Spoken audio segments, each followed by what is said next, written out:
ವಾಲ್ಮೀಕಿ ರಾಮಾಯಣ ಮತ್ತು ಆನಂದ ರಾಮಾಯಣಕ್ಕೆ ಅನುಸಾರವಾಗಿ ಲವಕುಶರ ಉತ್ಪತ್ತಿ, ಆ ಬಳಿಕ ಲವಣಾಸುರನ ಸಂಹಾರ ಇತ್ಯಾದಿ ಘಟನೆಗಳು ನಾವು ಕೇಳಿದ್ವಿ. ಅದಾದ ಬಳಿಕ ವಾಲ್ಮೀಕಿ ರಾಮಾಯಣದಲ್ಲಿರುವಂಥ ಕಥೆ, ಶಂಭೂಕ ಅನ್ನುವನು ವಧೆಯ ಕಥೆ, ಅದನ್ನು ಇವತ್ತು ಶ್ರವಣ ಮಾಡಬೇಕು. ಅದು ಆನಂದ ರಾಮಾಯಣದಲ್ಲೂ ತಾತ್ಪರ್ಯದಲ್ಲೂ ವರ್ಣಿತ ಆಗಿದೆ. ಸ್ವಲ್ಪ ವ್ಯತ್ಯಾಸಗಳಿದೆ ಎಲ್ಲದಕ್ಕೂ. ರಾಮ ರಾಜ್ಯಭಾರ ಮಾಡ್ತಿದ್ದಾಗ ಒಂದು ಪ್ರಾತಃ ಕಾಲ ಒಬ್ಬ ವೃದ್ಧ ಬ್ರಾಹ್ಮಣ ತನ್ನ ಮಗನನ್ನ ಎತ್ಕೊಂಡು ಬಂದ. ಸತ್ತೋಗ್ಬಿಟ್ಟಿದ್ದ ಮಗ ಸತ್ತ ಅನ್ನೋ ದುಃಖದಿಂದ ಅವನು ಗೋಳಾಡ್ತಿದ್ದ. ನಾನು ಹಿಂದಿನ ಜನ್ಮದಲ್ಲಿ ಏನು ಪಾಪ ಮಾಡಿದ್ನೋ, ಏಕಮಾತ್ರ ಪುತ್ರ, ನನ್ನ ಎದುರಿಗೆ ಈತ ಪ್ರಾಣ ಪರಿತ್ಯಾಗ ಮಾಡಬೇಕಾಯ್ತು, ನಾನು ಇದನ್ನು ನೋಡ್ಬೇಕಾಯ್ತಲ್ಲ. ಇನ್ನೂ ಯೌವನ ದಾಟಿಲ್ಲ ಇವನು, ಇದು ಸಣ್ಣ ವಯಸ್ಸಿನವನು, 5 ವರ್ಷದ ಬಾಲಕ ಈತ ಸತ್ತು ಹೋಗಿದ್ದನ್ನು ನಾನು ನೋಡ್ಬೇಕಾಯ್ತಲ್ಲ, ಇನ್ನೂ 5,000 ವರ್ಷ ಈತ ಬದುಕಬೇಕಾಗಿತ್ತು ಅಂತ ಈ ವಾಲ್ಮೀಕಿ ರಾಮಾಯಣದಲ್ಲಿದೆ. ದೀರ್ಘಕಾಲ ಬದುಕಿದ್ರಲ್ಲ ಆಗ. ಹಾಗಾಗಿ ಅಪ್ರಾಪ್ತ ಯೌವನಂ ಬಾಲಂ ಪಂಚವರ್ಷ ಸಹಸ್ರಕಂ, ಇನ್ನೂ 5,000 ವರ್ಷ ಬದುಕಬೇಕಾದಂಥ ಬಾಲಕ ಇವನು. ಆದರೆ ಅಕಾಲ ಮರಣ ಹೊಂದಿಬಿಟ್ನಲ್ಲ. ಇನ್ನು ನಾನು ಮತ್ತು ನಿನ್ನ ತಾಯಿ ಕೂಡ ಬದುಕಿರೋದಿಲ್ಲ. ನಿನ್ನನ್ನು ಕಳ್ಕೊಂಡ ಮೇಲೆ ನಮಗೂ ಕೂಡ ಬದುಕುವಂಥ ಅಪೇಕ್ಷೆ ಇಲ್ಲ, ನಾವು ಪ್ರಾಣ ಪರಿತ್ಯಾಗ ಮಾಡಿಬಿಡ್ತೀವಿ. ನಾನು ಈ ಜನ್ಮದಲ್ಲಿ ಪಾಪ ಮಾಡಿದ್ನೋ ಅಥವಾ ಹಿಂದಿನ ಜನ್ಮದಲ್ಲಿ ಪಾಪ ಮಾಡಿದ್ನೋ, ಈ ಜನ್ಮದ್ದೇನಾದರೂ ಪರಾಮರ್ಶೆ ಮಾಡಿದರೆ ನನಗಂಥದ್ದು ಯಾವುದು ಸ್ಮರಣೆಗೆ ಬರ್ತಿಲ್ಲ. ಅಂಥ ಕೆಟ್ಟ ಪಾಪ ಮಾಡಿದ ನೆನಪಿಲ್ಲ, ಯಾವ ಪ್ರಾಣಿಯನ್ನು ಹಿಂಸಿಸಿದ ನೆನಪೂ ಇಲ್ಲ. ಶ್ರೀರಾಮನ ರಾಜ್ಯದಲ್ಲಿ ಇಂಥ ಭಯಂಕರ ಘಟನೆ ನಡೀತು ಅಂದರೆ ಅದನ್ನು ಇಲ್ಲಿ ತನಕ ನಾವು ಕೇಳಿರಲಿಲ್ಲ. ನನ್ನಲ್ಲಿ ಯಾವ ದೋಷ ಇಲ್ಲ ಅಂತಂದ ಮೇಲೆ ಇದು ಶ್ರೀರಾಮಂದೇ ದೋಷ ಇರಬೇಕು ಅಂದವನು. ಬೇರೆ ರಾಜ್ಯಗಳಲ್ಲಿ, ಅಕ್ಕಪಕ್ಕದಲ್ಲಿ ವಿಕಾಸ ರಾಜ್ಯಗಳಿವೆ, ಅಲ್ಲೆಲ್ಲ ಇಂಥ ಅಕಾಲ ಮರಣಗಳು ಆಗಿದ್ದು ಕಂಡು ಬಂದಿಲ್ಲ. ಅದು ಇಲ್ಲಿ ಮಾತ್ರ ಆಗಿವೆ, ಅದರಲ್ಲಿ ನನ್ನ ದೋಷ ಇಲ್ಲ ಅಂದಮೇಲೆ ರಾಮನ ದೋಷವೇ ಇದ್ದಿರಬೇಕು. ರಾಮನಿಗೆ ಹೇಳಿದ, ಸತ್ತು ಹೋಗ್ಬಿಟ್ಟಿದ್ದಾನೆ ಈ ಬಾಲಕ, ಈಗಾಗಲೇ ಇವನನ್ನು ಬದುಕಿಸಿಕೊಡು, ಇಲ್ಲದೇ ಇದ್ರೆ ನಾನು ನನ್ನ ಪತ್ನಿ ನಾವಿಬ್ಬರೂ ಕೂಡ ರಾಜದ್ವಾರದಲ್ಲೇ ಸತ್ತು ಹೋಗಿಬಿಡ್ತೇವೆ. ಹೀಗೆ 3 ಜನರನ್ನು ಕೊಂದಂತ ಪಾಪ ನನಗೆ ಬರ್ತದೆ, ಆ ಬ್ರಹ್ಮಹತ್ಯ ಪಾಪ ಕಟ್ಟಿಕೊಂಡು ನೀನು ಸುಖವಾಗಿರು. ಇಲ್ಲಿ ತನಕ ನಾವು ಸುಖವಾಗಿದ್ದೀವು, ದೀರ್ಘಾಯುಷ್ಯವನ್ನು ಪಡ್ಕೊಂಡಿದ್ದೆವು, ನಮ್ಮೆಲ್ಲರ ಆಯುಷ್ಯವನ್ನು ಕೂಡ ನೀನೇ ಪಡೆದುಕೋ. ನೀನು ನಿನ್ನ ಅನುಜರೊಡನೆ ದೀರ್ಘಾಯುಷ್ಯವಂತನಾಗಿ ಬದುಕು. ಹಿಂದೆ ನಿನ್ನ ವಂಶದಲ್ಲಿ ಅನೇಕ ಮಹಾರಾಜರು ರಾಜ್ಯ ಆಳಿದರು, ಅವರು ಧರ್ಮಯುಕ್ತರಾಗಿ ರಾಜ್ಯಭಾರ ಮಾಡಿದರು. ಆದರೆ ನಿನ್ನ ಕಾಲದಲ್ಲಿ ಈ ರಾಜ್ಯ ಅನಾಥ ಆಗಿಬಿಟ್ಟಿದೆ. ರಾಜದೋಷೇ ವಿಪದ್ಯಂತೆ ಪ್ರಜಾ ಹಿ ಅವಿಧಿ ಪಾಲಿತಾ ಅಸದ್ವೃತ್ತೇ ಹಿಂಡ್ರಪತವು ಅಕಾಲೇ ಮ್ರಿಯತೆ ಜನ. ರಾಜನಿಗೆ ದೋಷ ಇರಬೇಕು ಅಂತ ಆತ ಯಾಕೆ ಹೇಳಿದ ಅಂದರೆ, ರಾಜ ಧರ್ಮಯುಕ್ತವಾಗಿ ಪ್ರಜೆಗಳನ್ನು ಪಾಲನೆ ಮಾಡದೇ ಇದ್ರೆ ಅದು ಪ್ರಜೆಗಳ ಮೇಲೆ ದುಷ್ಪರಿಣಾಮ ಬೀರ್ತದೆ ಅಂತ ಶಾಸ್ತ್ರವೇ ಇದೆ. ಅದಕ್ಕಾಗಿ ಆ ಬ್ರಾಹ್ಮಣ ಅಂತ ಮಾತಾಡಿದ್ದ. ರಾಜ ದುರಾಚಾರಿ ಆದರೆ ಪ್ರಜೆಗಳು ಅಕಾಲದಲ್ಲಿ ಮರಣ ಹೊಂದುತ್ತಾರೆ. ಅಥವಾ ರಾಜ ಮಾಡದೇ ಇದ್ರು ನಗರದಲ್ಲಿ ಅಥವಾ ಉಳಿದ ಯಾವುದೋ ಪ್ರಾಂತದಲ್ಲಿ ಮತ್ತಾವುದೋ ಪ್ರಜೆಯೊಬ್ಬ ಅನುಚಿತವಾದ ಕಾರ್ಯ ಮಾಡಿದರೆ ಅದರ ದುಷ್ಪರಿಣಾಮ ಉಳಿದವ್ರ ಮೇಲೂ ಕೂಡ ಆಗುವಂಥ ಸಾಧ್ಯತೆ ಇದೆ. ಎಲ್ಲೋ ಯಾವುದೋ ಪಾಪ ಕಾರ್ಯ ನಡೆದಿದ್ದಿರಬೇಕು. ಹೀಗೆ ನಾನಾ ಥರದ ಗೋಳಾಟವನ್ನು ಆತ ಮಾಡ್ತಿದ್ದ. ಅದು ರಾಮನಿಗೆ ಕೇಳಿ ಬಂತು. ಇದು ವಾಲ್ಮೀಕಿ ರಾಮಾಯಣದ ವರ್ಣನೆ. ಆನಂದ ರಾಮಾಯಣಕ್ಕನುಸಾರವಾಗಿ ಹೀಗಿದೆ, ಪಂಚತ್ವಂ ಪಂಚವರ್ಷೀಯ, ಅವನಿಗೆ 5 ವಯಸ್ಸಾಗಿತ್ತು ಅಂತ ಆನಂದ ರಾಮಾಯಣ ಸ್ಪಷ್ಟವಾಗಿ ಹೇಳಿದೆ. ವಾಲ್ಮೀಕಿ ರಾಮಾಯಣ ಅದನ್ನು ಅವನಿಗೆ ಎಷ್ಟು ವಯಸ್ಸಾಗಿತ್ತು ಅಂತ ಅನ್ನೋದನ್ನು ಹೇಳಲಿಲ್ಲ, ಆತ ಚಿಕ್ಕವನಾಗಿದ್ದ ಅಂತ ಅಷ್ಟೇ ಇದೆ.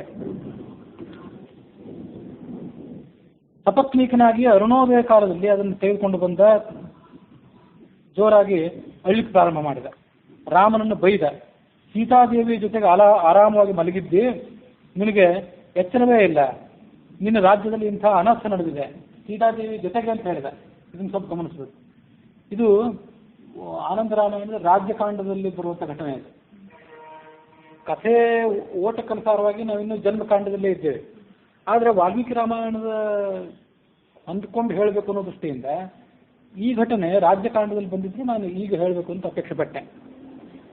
ಈ ಜನ್ಮಕಾಂಡದಲ್ಲಿ ಆ ಸೀತಾ ಲವಕುಶರನ್ನು ಹೆತ್ತ ಮೇಲೆ ಅವರಿಬ್ಬರು ರಾಮಾಯಣವನ್ನು ಗಾನ ಮಾಡಿದ ಮೇಲೆ ಆ ಅಶ್ವಮೇಧ ಯಾಗ ಇತ್ಯಾದಿಗಳ ವರ್ಣನೆ ಆದ ಬಳಿಕ ವಾಲ್ಮೀಕಿ ರಾಮಾಯಣಕ್ಕನುಸಾರವಾಗಿ ಸೀತೆ ಭೂಲೋಕ ಪ್ರವೇಶ ಮಾಡ್ತಾಳೆ. ಅದು ನಿಮಗೆಲ್ಲರಿಗೂ ಗೊತ್ತಿದ್ದೆ. ಆನಂದ ರಾಮಾಯಣಕ್ಕನುಸಾರವಾಗಿ ರಾಮ ಸೀತೆಯನ್ನು ಮತ್ತೆ ಪಡ್ಕೋತಾನೆ. ಅದು ಸುಖಾಂತ. ಅದು ಇದು ವ್ಯತ್ಯಾಸ ಆನಂದ ರಾಮಾಯಣಕ್ಕೂ ವಾಲ್ಮೀಕಿ ರಾಮಾಯಣಕ್ಕೂ. ಹಾಗಾಗಿ ಈ ಮೊದಲು ನಾವು ನೋಡಿದ್ದು ಸಾರಕಾಂಡ, ಆಮೇಲೆ ಉಳಿದ ಕಾಂಡಗಳನ್ನು ವಿಲಾಸಕಾಂಡ, ಜನ್ಮಕಾಂಡ, ಯಾಗಕಾಂಡ ಇತ್ಯಾದಿಗಳನ್ನು ನೋಡ್ತಾ ಬಂದ್ವಿ. ಆ ಜನ್ಮಕಾಂಡದಲ್ಲಿ ರಾಮ ಸೀತೆಯನ್ನು ಪಡ್ಕೊಂಡು ಬಿಡ್ತಾನೆ ಅಶ್ವಮೇಧ ಯಾಗ ಮಾಡುವಂಥ ಕೊನೆಯ ಅಶ್ವಮೇಧ ಯಾಗ ಮಾಡುವ ಸಂದರ್ಭದಲ್ಲಿ. ಹಾಗಾಗಿ ಅದರ ನಂತರ ಬರುವಂಥ ಈ ರಾಜ್ಯಕಾಂಡದಲ್ಲಿ ರಾಮ ಸೀತೆಯ ಜೊತೆಗೆ ಇದ್ದಾನೆ. ಅದಕ್ಕಾಗಿ ಹೀಗೆ ಸೀತೆಯ ಜೊತೆಗೆ ಮಲಗಿದ್ದಿ ನೀನು, ನಿನಗೆ ಯಾವುದೇ ಪರಿವೇ ಇಲ್ಲ. ಯಸ್ಯ ರಾಜ್ಯ ಜನೈಸ್ಸರ್ವೈಹಿ ಯಹ ಅಧರ್ಮ ಕ್ರಿಯತೆ ಭುವಿ ಸ್ವೋಪಿಜ್ಞೇಯೋ ನೃಪಸ್ಯೈವ ಯತಸ್ತೇಷಾಂ ನ ಶಿಕ್ಷಿತಂ. ರಾಜ ಪ್ರಜೆಗಳನ್ನು ಸರಿಯಾಗಿ ಪಾಲನೆ ಮಾಡಬೇಕು, ಅವರು ಸನ್ಮಾರ್ಗದಲ್ಲಿರುವಂತೆ ನೋಡ್ಕೊಳ್ಬೇಕು, ಅದು ಅವನ ಕರ್ತವ್ಯ. ಅದಕ್ಕೊಂದು ಉಪಾಯವನ್ನು ಚಿಂತನೆ ಮಾಡು. ಸತ್ತು ಹೋದಂಥ ನನ್ನ ಮಗನ ಬದುಕಿಸು. ಇಲ್ಲದೇ ಇದ್ರೆ ನಾವಿಬ್ಬರು ಚಿತೆಯನ್ನು ಅಗ್ನಿಯನ್ನು ತಯಾರು ಮಾಡಿಕೊಂಡು ಅದರಲ್ಲಿ ಪ್ರವೇಶ ಮಾಡಿಬಿಡ್ತೇವೆ. ನೆನಪಿಟ್ಕೋ, ರಾಜನಾದವನು ಪ್ರಜೆಗಳನ್ನು ಏನಾದರೂ ಕಾರಣ ಹಿಂಸಿಸಿದರೆ ಏನು ದುಷ್ಪರಿಣಾಮ ಆಗಬಹುದು ಅಂತ ಅನ್ನೋದನ್ನ ನಿನ್ನ ವಂಶದಲ್ಲೇ ನಡೆದದ್ದನ್ನು ನೆನಪು ಮಾಡ್ಕೋ. ಶ್ರವಣಕುಮಾರನನ್ನು ಹತ್ಯೆ ಮಾಡಿದ್ರ ಮೂಲಕ ನಿನ್ನ ತಂದೆಗೆ ದಶರಥನಿಗೆ ಏನಾಗಿತ್ತು?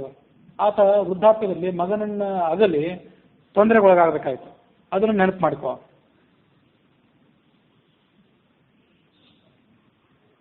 ತಥೋ ವಿಪ್ರಪ್ರಿಯ ಪ್ರಾಹ. ಬ್ರಾಹ್ಮಣನ ಗೋಳಾಟ, ಅವನ ಸಂಕಟ ಎಲ್ಲ ಮುಗೀತು. ಆಮೇಲೆ ಅವನ ಹೆಂಡತಿ ಹೇಳಿದ್ಲು, ಸೀತೆಗೆ ಬೈಲಿಕ್ಕೆ ಪ್ರಾರಂಭ ಮಾಡಿದ್ಲು ಅವಳು.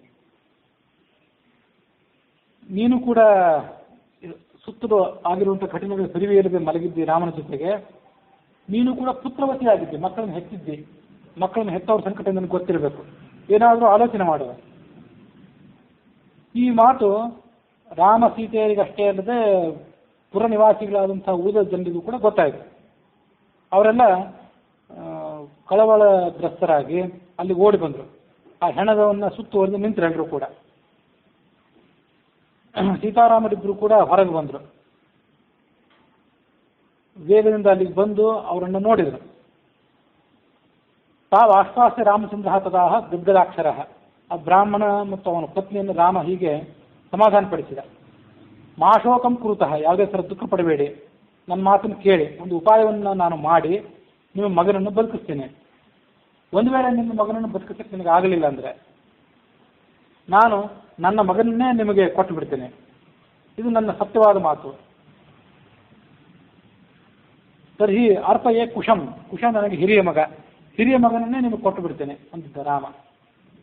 ಸೀತನೂ ಹಾಗೆ ಹೇಳಿದ್ರು, ವಿಪ್ರಪತ್ನಿ ಆಶ್ವಾಸ್ಯ. ರಾಮ ಏನು ಪ್ರತಿಜ್ಞೆ ಮಾಡಿದ್ದಾನೆ ಅದರಂತೆ ನಾನು ಕೂಡ ಪ್ರತಿಜ್ಞೆ ಮಾಡ್ತೇನೆ. ನ ಜೀವಿತಶ್ಚೇದ್ರಾಮೇಣ ಮಯಾಯಂ ತ್ವಚ್ಛಿಶು ಪ್ರಿಯ ತರ್ಹಿ ತದ್ದುಃಖ ಶಾಂತ್ಯರ್ಥಂ ಅರ್ಪಯೇಹಂ ಲವಂ ಪ್ರಿಯಂ. ಕಿರಿಯ ಮಗ ಲವ ನನಗೆ ಪ್ರಿಯ, ಅವನನ್ನು ನಾನು ಕೊಟ್ಟು ಬಿಡ್ತೇನೆ. ಇಬ್ಬರು ಮಕ್ಕಳನ್ನು ನಿನಗೆ ಕೊಟ್ಟು ನಿನ್ನ ದುಃಖವನ್ನು ನಾವು ಪರಿಹಾರ ಮಾಡ್ತೇವೆ. ಅದಕ್ಕೆ ನಾವು ಬದ್ಧರಾಗಿದ್ದೇವೆ. ಇಷ್ಟಾದ್ಮೇಲೆ ರಾಮ ಮತ್ತೆ ಮಾತು ಹೇಳಿದ, ಖೇದ ಸಾಕು ಮಾಡು, ನಾವು ಇನ್ನು ಮುಂದಿನ ಆಲೋಚನೆ ಮಾಡ್ತೇವೆ. ರಾಮ ಲಕ್ಷ್ಮಣನನ್ನು ಕರೆದು ಒಂದು ಎಣ್ಣೆಯ ಕಡಾಯಿಯಲ್ಲಿ ಆ ಶಿಶುವನ್ನು ಇಡಿಸಿದ. ಆ ಶಿಶುವಿನ ಶವವನ್ನು, ಕ್ರಿಮಿ ದುರ್ಗಂಧ ಇತ್ಯಾದಿಗಳು ಬರಬಾರ್ದು, ಶವ ಕೊಳೆತು ಹೋಗಬಾರ್ದು ಅನ್ನೋ ಕಾರಣಕ್ಕಾಗಿ ಅದನ್ನಲ್ಲಿ ಇಡಿಸಿ ಸ್ನಾನ ಮಾಡಿ ನಿತ್ಯ ವಿಧಿಯನ್ನು ಮಾಡಿಕೊಂಡು ಸಭಾಸ್ಥಾನಕ್ಕೆ ಬಂದ. ವಸಿಷ್ಠಾದಿಗಳನ್ನು ಕರೆಸಿದ. ನಾನು ಧರ್ಮವನ್ನು ಪೂರ್ವಕವಾಗಿ ರಾಜ್ಯವನ್ನು ಆಳ್ತಿದ್ದೇನೆ, ಆದರೂ ಇಂಥ ಘಟನೆ ನಡೀತಲ್ಲ. ಬಾಲ್ಯದಲ್ಲೇ ಈ ಬ್ರಾಹ್ಮಣ ಪುತ್ರ ಮರಣ ಹೊಂದ್ಬಿಟ್ನಲ್ಲ, ಅದಕ್ಕೇನು ಕಾರಣ ಅಂತ ಹೀಗೆ ರಾಮ ಆಲೋಚನೆ ಮಾಡ್ತಿದ್ದ. ಆಗ ಆಕಾಶದಿಂದ ನಾರದ ಕೆಳಗಿಳಿದು ಬಂದ. ಆತ ವೀಣೆಯನ್ನು ನುಡಿಸ್ತಿದ್ದ. ರಾಮ ಆ ನಾರದನನ್ನು ಸ್ವಾಗತಿಸಿದ. ನಡೆದಂಥ ಎಲ್ಲ ಘಟನೆಗಳನ್ನು ಅವನಿಗೆ ಹೇಳಿದ. ಆಲೋಚನೆ ಒಂದು ಉಪಾಯವನ್ನು ಹೇಳುವಂದ. ಅದನ್ನು ನಾರದ ಕೇಳಿ ಹೇಳಿದ. ನಿನ್ನ ಸಾಮ್ರಾಜ್ಯದಲ್ಲಿ ಅಧರ್ಮವನ್ನು ಯಾರೂ ಆಚರಣೆ ಮಾಡ್ತಿಲ್ಲ, ಎಲ್ಲ ಕಡೆ ಧರ್ಮವೇ ನೆಲೆ ನಿಂತಿದೆ. ಯಜ್ಞಪ್ಯಹಂ ವಿಜಾನಾಪಿ ಭೂಮ್ಯಾಂ ವೃತ್ತಂ ಚ ಜಾನತಃ. ಎಲ್ಲ ಕಡೆ ನೀನು ಹುಡುಕಾಡಬೇಕು. ಸಾಮಾನ್ಯವಾಗಿ ಯಾರೂ ಧರ್ಮಾಚರಣೆ ಬಿಟ್ಟಿಲ್ಲ, ಆದರೂ ಯಾರು ಧರ್ಮದ ಮಾರ್ಗವನ್ನು ಬಿಟ್ಟಿದ್ದಾರೋ ಏನೋ ಅಂತ ಅನ್ನೋದನ್ನು ನೀನು ಸ್ವಯಂ ಹುಡುಕಬೇಕು. ಹಾಗೆ ನೋಡಿದರೆ ನನಗೆ ಗೊತ್ತು ಧರ್ಮದ ಮಾರ್ಗವನ್ನು ಯಾರು ಬಿಟ್ಟಿದ್ದಾರೆ, ಯಾರೋ ಒಬ್ಬ ವ್ಯಕ್ತಿ ಬಿಟ್ಟಿದ್ದಾನೆ, ಅದರ ದುಷ್ಪರಿಣಾಮ ಈ ಬ್ರಾಹ್ಮಣ ಶಿಶುವಿನ ಮೇಲಾಗಿದೆ ಅಂತನೂ ನನಗೆ ಗೊತ್ತು. ಆದರೆ ಅದನ್ನು ನಾನು ನಿನಗೆ ಹೇಳೋದಿಲ್ಲ, ನೀನೇ ಸಂಚಾರ ಮಾಡಿ ಹುಡುಕು. ಅದು ನಿನ್ನ ಕರ್ತವ್ಯ, ರಾಜನಾಗಿ ನಿನ್ನ ಕರ್ತವ್ಯ ಅದು. ಹಾಗೆ ಆಗಲಿ ಅಂತ ರಾಮ ಹೇಳಿ ಅಲ್ಲಿಂದ ಆತ ಹೊರಟ. ಸೀತೆ, ನಗರದಲ್ಲಿರುವಂಥ ಪ್ರಜೆಗಳು, ಸಹೋದರರು, ಗುರುಗಳು ಇವರನ್ನೆಲ್ಲ ಕರೆದುಕೊಂಡು, ಇಬ್ಬರು ಮಕ್ಕಳನ್ನೂ ಕರೆದುಕೊಂಡು ಪುಷ್ಪಕ ವಿಮಾನವನ್ನು ಏರಿದ. ಇದು ಆನಂದ ರಾಮಾಯಣದ ಕಥೆ ಆಯಿತು. ವಾಲ್ಮೀಕಿ ರಾಮಾಯಣದಲ್ಲಿ ರಾಮ ವಸಿಷ್ಠ ವಾಮದೇವಾದಿಗಳನ್ನು ತಮ್ಮಂದ್ರನ್ನೆಲ್ಲರನ್ನೂ ಕರೆಸಿದ. 8 ಮಂದಿ ಬ್ರಾಹ್ಮಣರು ಸಭಾಸ್ಥಾನಕ್ಕೆ ಬಂದರು. ಮೌದ್ಗಲ್ಯ, ವಾಮದೇವ, ಕಶ್ಯಪ, ಕಾತ್ಯಾಯನ, ಜಾಬಾಲಿ, ಗೌತಮ, ಮಾರ್ಕಂಡೇಯ, ನಾರದ.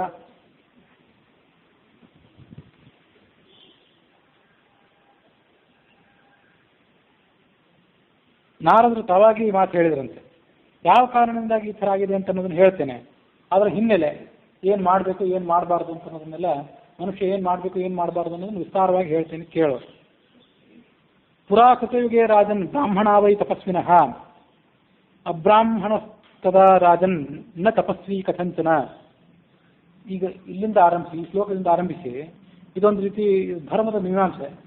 ತಪಸ್ಸು ಯಾರು ಮಾಡಬೇಕು, ಯಾರು ಮಾಡಬಾರ್ದು ಅಂತ ಒಂದು ಧರ್ಮದ ಮೀಮಾಂಸೆ ನಡೆದಿದೆ. ಅದು ನೋಡ್ಲಿಕ್ಕೆ ಬಹಳ ಭ್ರಾಮಕವಾಗಿದೆ. ಇದೊಂದೇ ಶ್ಲೋಕವನ್ನು ಇಟ್ಕೊಂಡು ಅರ್ಥ ಹೇಳಲಿಕ್ಕೆ ಬರುವಂಥದ್ದಲ್ಲ ಆಗುತ್ತೆ. ಆದರೂ ಅದನ್ನು ಗಮನ ಇಟ್ಟು ಕೇಳಿ. ಶಾಸ್ತ್ರರೇಂದ್ರನ ಏನು ಹೇಳ್ತದೆ, ವಾಲ್ಮೀಕಿ ರಾಮಾಯಣ ಏನು ಹೇಳ್ತದೆ, ಆನಂದ ರಾಮಾಯಣ ಏನು ಹೇಳ್ತದೆ ಅಂತ ಅನ್ನೋದನ್ನ ನಾವು ಗಮನಿಸಬೇಕು. ಶ್ಲೋಕ, ವಾಲ್ಮೀಕಿ ರಾಮಾಯಣದ ಶ್ಲೋಕವು ಕೂಡ ಮೇಲ್ನೋಟಕ್ಕೆ ಏನೋ ಅರ್ಥವನ್ನು ಹೇಳಿದಂತೆ ಕಾಣಿಸಿದರೆ ಅದಕ್ಕೆ ಒಳ ಅರ್ಥ ಬೇರೆ ಇರ್ತದೆ. ಕೃತಯುಗದಲ್ಲಿ ಬ್ರಾಹ್ಮಣರು ಮಾತ್ರ ತಪಸ್ಸು ಮಾಡ್ತಿದ್ರು, ಬ್ರಾಹ್ಮಣೇತರರಾದವರು ತಪಸ್ಸು ಮಾಡ್ತಿರ್ಲಿಲ್ಲ. ಬ್ರಾಹ್ಮಣರ ತಪಸ್ಸಿನ ತೇಜಸ್ಸಿನಿಂದ ಆ ಕೃತಯುಗ ಎಲ್ಲ ಬೆಳಗಿತ್ತು. ಮರಣರಹಿತರಾಗಿದ್ದರು, ತ್ರಿಕಾಲ ಜ್ಞಾನಿಗಳಾಗಿದ್ದರು. ಮುಂದೆ ತ್ರೇತಾಯುಗ ಪ್ರಾರಂಭ ಆಯಿತು. ಆಗ ತ್ರೇತಾಯುಗದಲ್ಲಿ ಕ್ಷತ್ರಿಯರ ಪ್ರಾಧಾನ್ಯ ಇತ್ತಂತೆ. ಅವರು ಕೂಡ ಬ್ರಾಹ್ಮಣರಂತೆ ತಪಸ್ಸಿನಲ್ಲಿ ಆಸಕ್ತರಾಗಿದ್ದರು. ಆಗ ಕೃತಯುಗದಲ್ಲಿ ಅವ್ರಿಗೆ ಅವಕಾಶ ಇರಲಿಲ್ಲ, ಅದನ್ನು ತ್ರೇತಾಯುಗದಲ್ಲಿ ಅವರು ಪ್ರಾರಂಭ ಮಾಡಿದ್ರಂತೆ. ತ್ರೇತಾಯುಗದಲ್ಲಿ ಅಧರ್ಮದ ಒಂದು ಪಾದ ಕಾಲಿಟ್ಟಿತ್ತು. ನಾವು ಪಂಚಾಂಗ ಶ್ರವಣದಲ್ಲಿ ಕೇಳ್ತೇವೆ. ಕೃತಯುಗದಲ್ಲಿ ಧರ್ಮ ಪೂರ್ಣವಾಗಿ, ಸಂಪೂರ್ಣ 4 ಪಾದಗಳಿಂದ ಕೂಡಿದಂತಹ ಧರ್ಮ ಆಚರಣೆಯಲ್ಲಿ ಇರ್ತದೆ ಕೃತಯುಗದಲ್ಲಿ. ತ್ರೇತಾಯುಗದಲ್ಲಿ ಧರ್ಮದ ಒಂದು ಪಾದ ಕಡಿಮೆಯಾಗಿ ಅಧರ್ಮದ ಒಂದು ಪಾದ ಕಾಲಿಟ್ಟಿರ್ತದೆ. ಹಾಗಾಗಿ ಅಧರ್ಮಕ್ಕೆ 1 ಸ್ಥಾನ ಮತ್ತು ಧರ್ಮಕ್ಕೆ 3 ಸ್ಥಾನ ಇದು ತ್ರೇತಾಯುಗದಲ್ಲಿ. ಆಗ ಮನು ಮೊದಲಾದ ಧರ್ಮಶಾಸ್ತ್ರ ಪ್ರವರ್ತಕರು ಆ ಚಾತುರ್ವರ್ಣ್ಯವನ್ನು ಸ್ಥಾಪನೆ ಮಾಡಿದರು. ಆದರೂ ಅಧರ್ಮದ ಕಾರಣದಿಂದಾಗಿ ರಾಜರ, ಪ್ರಜೆಗಳ ತೇಜಸ್ಸು ಸ್ವಲ್ಪ ಮಸುಕಾಗಿರ್ತದಂತೆ. ಆಗ ಈ ಕೃಷಿ ಮೊದಲಾದಂತಹ ಚಟುವಟಿಕೆಗಳೇನಿವೆಯಲ್ಲ, ಮನುಷ್ಯನ ಜೀವನಕ್ಕೆ ಪೂರಕವಾದಂಥ ಚಟುವಟಿಕೆಗಳು, ಇವನ್ನ ಅನೃತ ಅಂತ ಹೆಸರಿನಿಂದ ಕರೀತಿದ್ರಂತೆ. ಋತ ಅಂದರೆ ಸತ್ಯ ಅಂತ ಅರ್ಥ ಸಂಸ್ಕೃತ ಸಾಹಿತ್ಯದ ನಿಯಮಗಳ ಪ್ರಕಾರ. ಋತ ಅಂದರೆ ಸತ್ಯ, ಅನೃತ ಅಂದರೆ ಅಸತ್ಯ. ಅಂದರೆ ಇದು ಋಷಿ ಇದೆಯಲ್ಲ ಅಂತ ಇದು. ಹಾಗಾಗಿ ಋತ ಅಂದರೆ ಸತ್ಯ, ಅನೃತ ಅಂದರೆ ಅಸತ್ಯ. ಈ ಕೃಷಿ ಮೊದಲಾದ ಚಟುವಟಿಕೆಗಳು ಇವಕ್ಕೆಲ್ಲ ಅನೃತ ಅಂತ ಕರೀತಾರೆ. ಯಾಕೆಂದರೆ ಅವು ರಜೋಗುಣ ಪ್ರಧಾನವಾದಂಥವೆಲ್ಲ.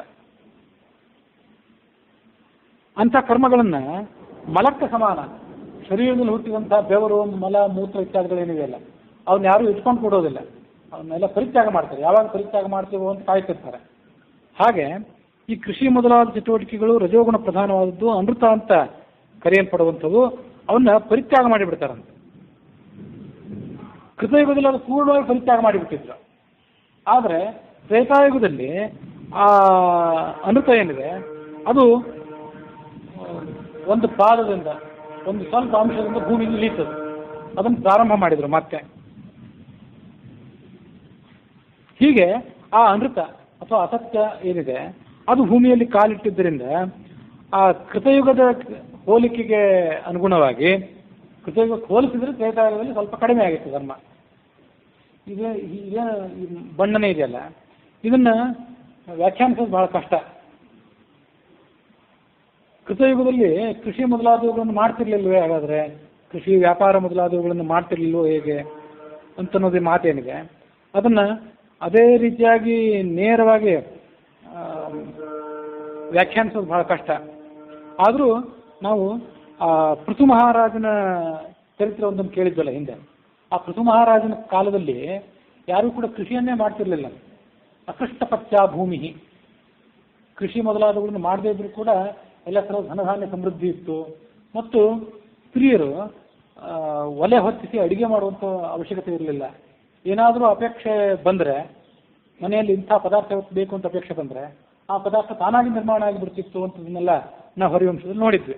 ಹಾಗಾಗಿ ಭೂಮಿಯಲ್ಲಿ ಕೃಷಿ ಮೊದಲಾದ ಅವಶ್ಯಕತೆ ಇಲ್ಲದೇ ತಾನಾಗೆ ಸಸ್ಯ ಸಮೃದ್ಧಿ ಅಲ್ಲಿ ಕಂಡು ಬರ್ತಿತ್ತು ಅಂತಿದೆ. ಋತು ಮಹಾರಾಜನ ಬಳಿಕನೇ ಆ ಕೃಷಿ ಪ್ರಾರಂಭ ಆಯಿತು ಅಂತ ಕೂಡ ಅಲ್ಲಿ ನಾವು ಒಂದು ಸ್ವಲ್ಪ ನೋಡಿದ್ವಿ. ಅಂತೂ ಆ ಕೃತಯುಗದಲ್ಲಿ ಮತ್ತು ತ್ರೇತಾಯುಗದಲ್ಲಿ ಯಾವ ರೀತಿಯಾಗಿ ಜನ ಬದುಕ್ತಾ ಇದ್ರು, ಕೃಷಿ ಮೊದಲಾದ ಚಟುವಟಿಕೆಗಳನ್ನು ಪೂರ್ಣವಾಗಿ ತ್ಯಾಗವೇ ಮಾಡಿದ್ರು ಅಥವಾ ಸ್ವಲ್ಪ ಮಾಡಿದ್ರು ಅಂತ ನಿರ್ಧಾರ ಮಾಡೋದೇನಿದೆ ಅದು ಬಹಳ ಕಷ್ಟ ಇದೆ. ಬಹಳ ಸಂಕೀರ್ಣವಾದಂಥ ವಿಷಯನೇ. ನಮ್ಮ ಊಹೆಗೆ ಮೀರಿದ್ದಾದ್ರಿಂದ ಅಲ್ಲಿ ಏನಿದೆ ಅಂತ ಅನ್ನೋದನ್ನು ಹೇಳಿದೆ ಅಷ್ಟೇ.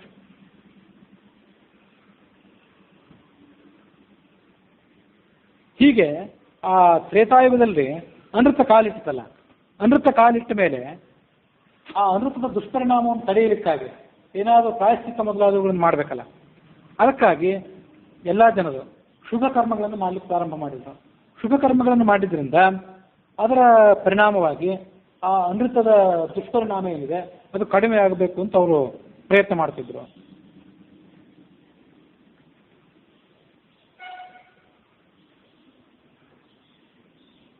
ಪಾಪಿತೆ ತು ಅನೃತೆ ತಸ್ಮಿನ್ ಅಧರ್ಮೇಣ ಮಹೀತಲೆ ಶುಭಾನ್ಯೇವಾಚರನ್ ಲೋಕಃ ಸತ್ಯಧರ್ಮ ಪರಾಯಣ.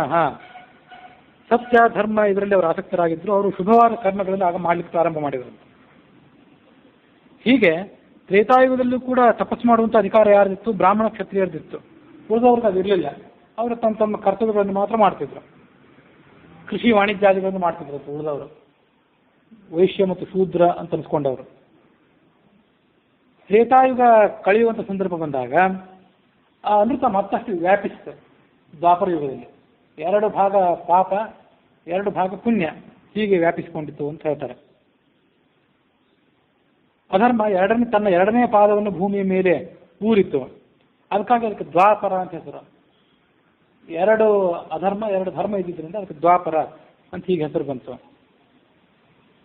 ಅಧರ್ಮ ಮತ್ತು ಅನೃತಗಳು ಆಗ ಸ್ವಲ್ಪ ಹೆಚ್ಚಾದವು. ದ್ವಾಪರ ಯುಗದಲ್ಲಿ ಆ ಬ್ರಾಹ್ಮಣ ಮತ್ತು ಕ್ಷತ್ರಿಯ ಜೊತೆಗೆ ವೈಶ್ಯರು ಕೂಡ ತಪಸ್ಸನ್ನು ಮಾಡಲಿಕ್ಕೆ ಪ್ರಾರಂಭ ಮಾಡಿದರು. ಹೀಗೆ ಆ 3 ಯುಗಗಳಲ್ಲಿ ಕ್ರಮವಾಗಿ 3 ವರ್ಣದವರಿಗೂ, ಬ್ರಾಹ್ಮಣ ಕ್ಷತ್ರಿಯ ವೈಶ್ಯ ಅಂತ ಅನಿಸ್ಕೊಂಡವರಿಗೆ ತಪಸ್ಸಿನ ಅಧಿಕಾರ ಪ್ರಾಪ್ತವಾಯಿತು. ಆದರೆ ಅನ್ಯ ವರ್ಣದವನಿಗೆ, ಅಂದರೆ ಶೂದ್ರನಾದವನಿಗೆ ಆ 3 ಯುಗಗಳಲ್ಲೂ ಕೂಡ, ಕೃತ ತ್ರೇತಾ ದ್ವಾಪರ ಈ 3 ಯುಗಗಳಲ್ಲೂ ಕೂಡ ತಪಸ್ಸಿನ ಅಧಿಕಾರ ಇರಲಿಲ್ಲ. ನಾರದ ರಾಮನಿಗೆ ಹೇಳಿದ, ಮುಂದೆ ಅಂದರೆ ಕಲಿಯುಗದಲ್ಲಿ ಹೀಗೆ ವ್ಯತ್ಯಾಸ ಆಗಬಹುದು. ಅವನು ಕೂಡ ಮಹತ್ತರವಾದಂಥ ತಪಸ್ಸನ್ನು ಮಾಡುವಂಥ ಪ್ರವೃತ್ತಿಯನ್ನು ಮಾಡುವಂಥ ಆಲೋಚನೆಯನ್ನು ಆತ ತೋರಿಸಬಹುದು. ಅಧರ್ಮ ವರದೋ ರಾಜನ್ ದ್ವಾಪರೇ ಶೂದ್ರಜನ್ಮನಃ ಸವೈ ವಿಷಯ ಪರ್ಯಂತೆ ತವ ರಾಜನ್ ಮಹಾತಪಾಹ ಅದ್ಯ ತಪ್ಯತಿ ದುರ್ಬುದ್ಧಿ ತೇನ ಬಾಲವಧೋ ಸ್ವಯಂ ನ ಶೂದ್ರೋ ಲಭತೆ ಧರ್ಮಂ ಯುಗತಸ್ತು ಪರರ್ಷಭ ಹೀನವರ್ಣೋ ನೃಪಶ್ರೇಷ್ಠ ತಪ್ಯತೆ ಸುಮಹತ್ತಪಃ ಭವಿಷ್ಯಚ್ಛೂದ್ರಯೋನ್ಯಾಂ ವೈ ತಪಶ್ಚರ್ಯಾಂ ಕಲೋ ಯುಗೆ. ಹಾಗೆ ಕಲಿಯುಗದಲ್ಲಿ ಮುಂದೆ ಆಗಬಹುದು, ಈಗ ನಾವು ಅದನ್ನು ಹೇಳಲಾರೆವು ಅಂದ್ರೆ ಅವರು ನಾರದರು. ಕಲಿಯುಗದಲ್ಲಿ ಆ ಶೂದ್ರನಾದವನು ತಪಸ್ಸಿನ ಪ್ರವೃತ್ತಿಯನ್ನು ಮಾಡಬಹುದು, ಆದರೆ ಅವನು ದ್ವಾಪರ ಯುಗದಲ್ಲೇ ಅದನ್ನು ಮಾಡ್ತೀನಿ ಅಂತ ಹೊರಟ್ರೆ ಅದು ದೋಷ. ಕಲಿಯುಗದಲ್ಲಿ ಸತ್ಯ, ಆದರೆ ದ್ವಾಪರ ಯುಗದಲ್ಲಿ ಅದನ್ನು ಮಾಡಬೇಕು ಅಂತ ಹೊರಟ್ರೆ ಅದು ದೋಷ. ಅದರ ಕಾರಣದಿಂದಾಗಿ, ಅದರ ದುಷ್ಪರಿಣಾಮದಿಂದಾಗಿ ಸಾಮ್ರಾಜ್ಯದಲ್ಲಿ ಸ್ವಲ್ಪ ಅಸ್ತವ್ಯಸ್ತ ಆದೀತು. ಹೀಗೆ ಕಲಿಯುಗದಲ್ಲಿ ಮಾಡಬೇಕಾದದನ್ನು ದ್ವಾಪರಯುಗದಲ್ಲಿ ಮಾಡಿದರೆ ತೊಂದರೆ, ಇನ್ನದನ್ನು ತ್ರೇತಾಯುಗದಲ್ಲಿ ಮಾಡಿಬಿಟ್ರೆ ಮತ್ತಷ್ಟು ತೊಂದರೆ. ಈ ರಾಮನ ಕಾಲದಲ್ಲಿ ತ್ರೇತಾಯುಗ, ಆ ತ್ರೇತಾಯುಗದಲ್ಲಿ ಶೂದ್ರನಾದವನು ತಪಸ್ಸು ಮಾಡಿಬಿಟ್ರೆ ಅದರಿಂದ ಮತ್ತಷ್ಟು ತೊಂದರೆ. ನಾರದರು ಏನು ಹೇಳಬೇಕು ಅನ್ನೋದಕ್ಕೆ ಪೀಠಿಕೆಯನ್ನು ಹೇಳ್ತಾ ಹೋದರು. ಇದು ತ್ರೇತಾಯುಗ.